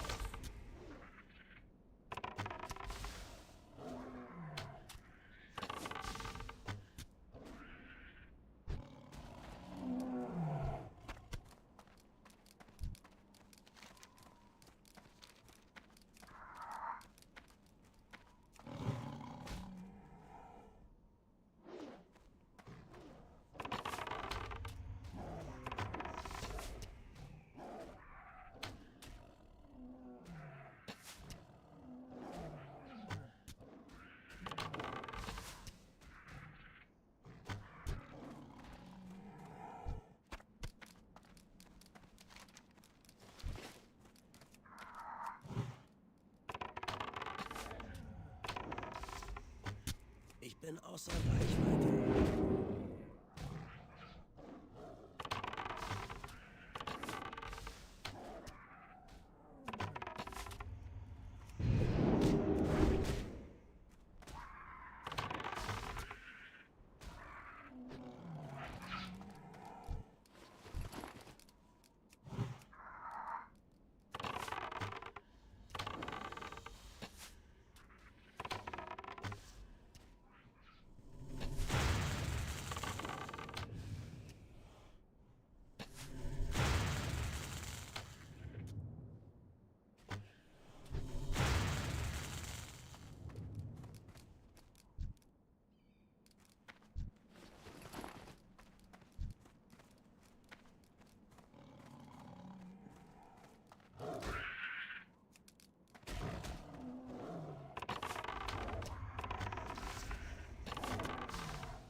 ist noch nicht bereit.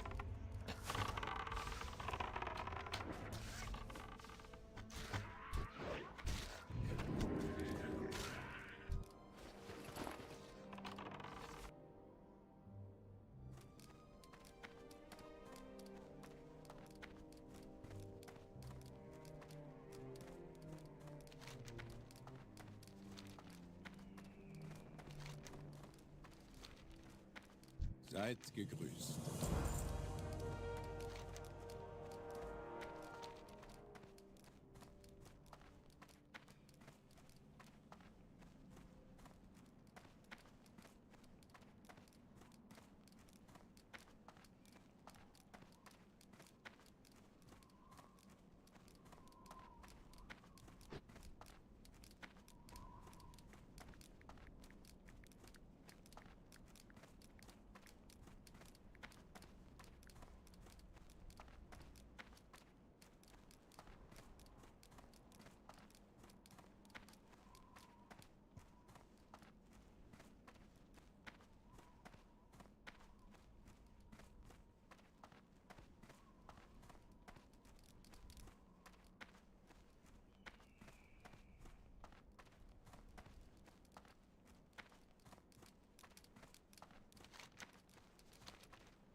Inventar ist voll.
Seid gegrüßt. Mögen die Vorfahren schützen.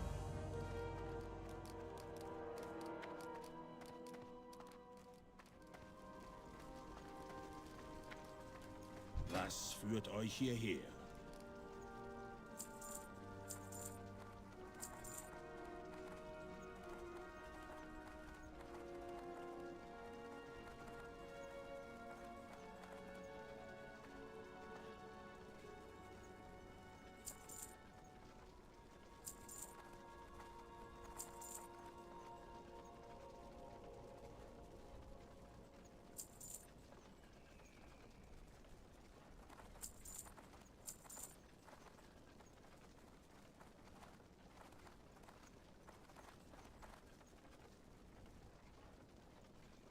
Habt günstige Winde. Grüße. Wir sehen uns wieder.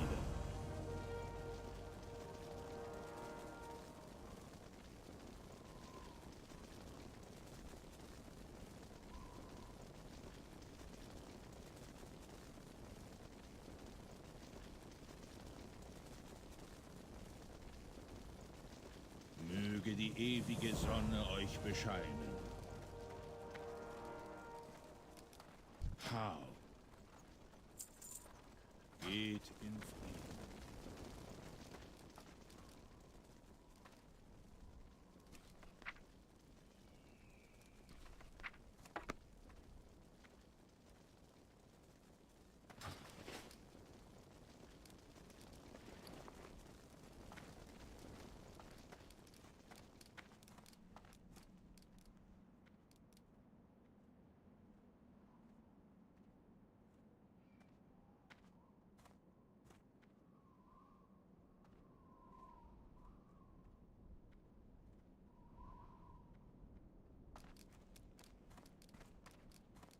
Ihr wollt sprechen? Geht mit der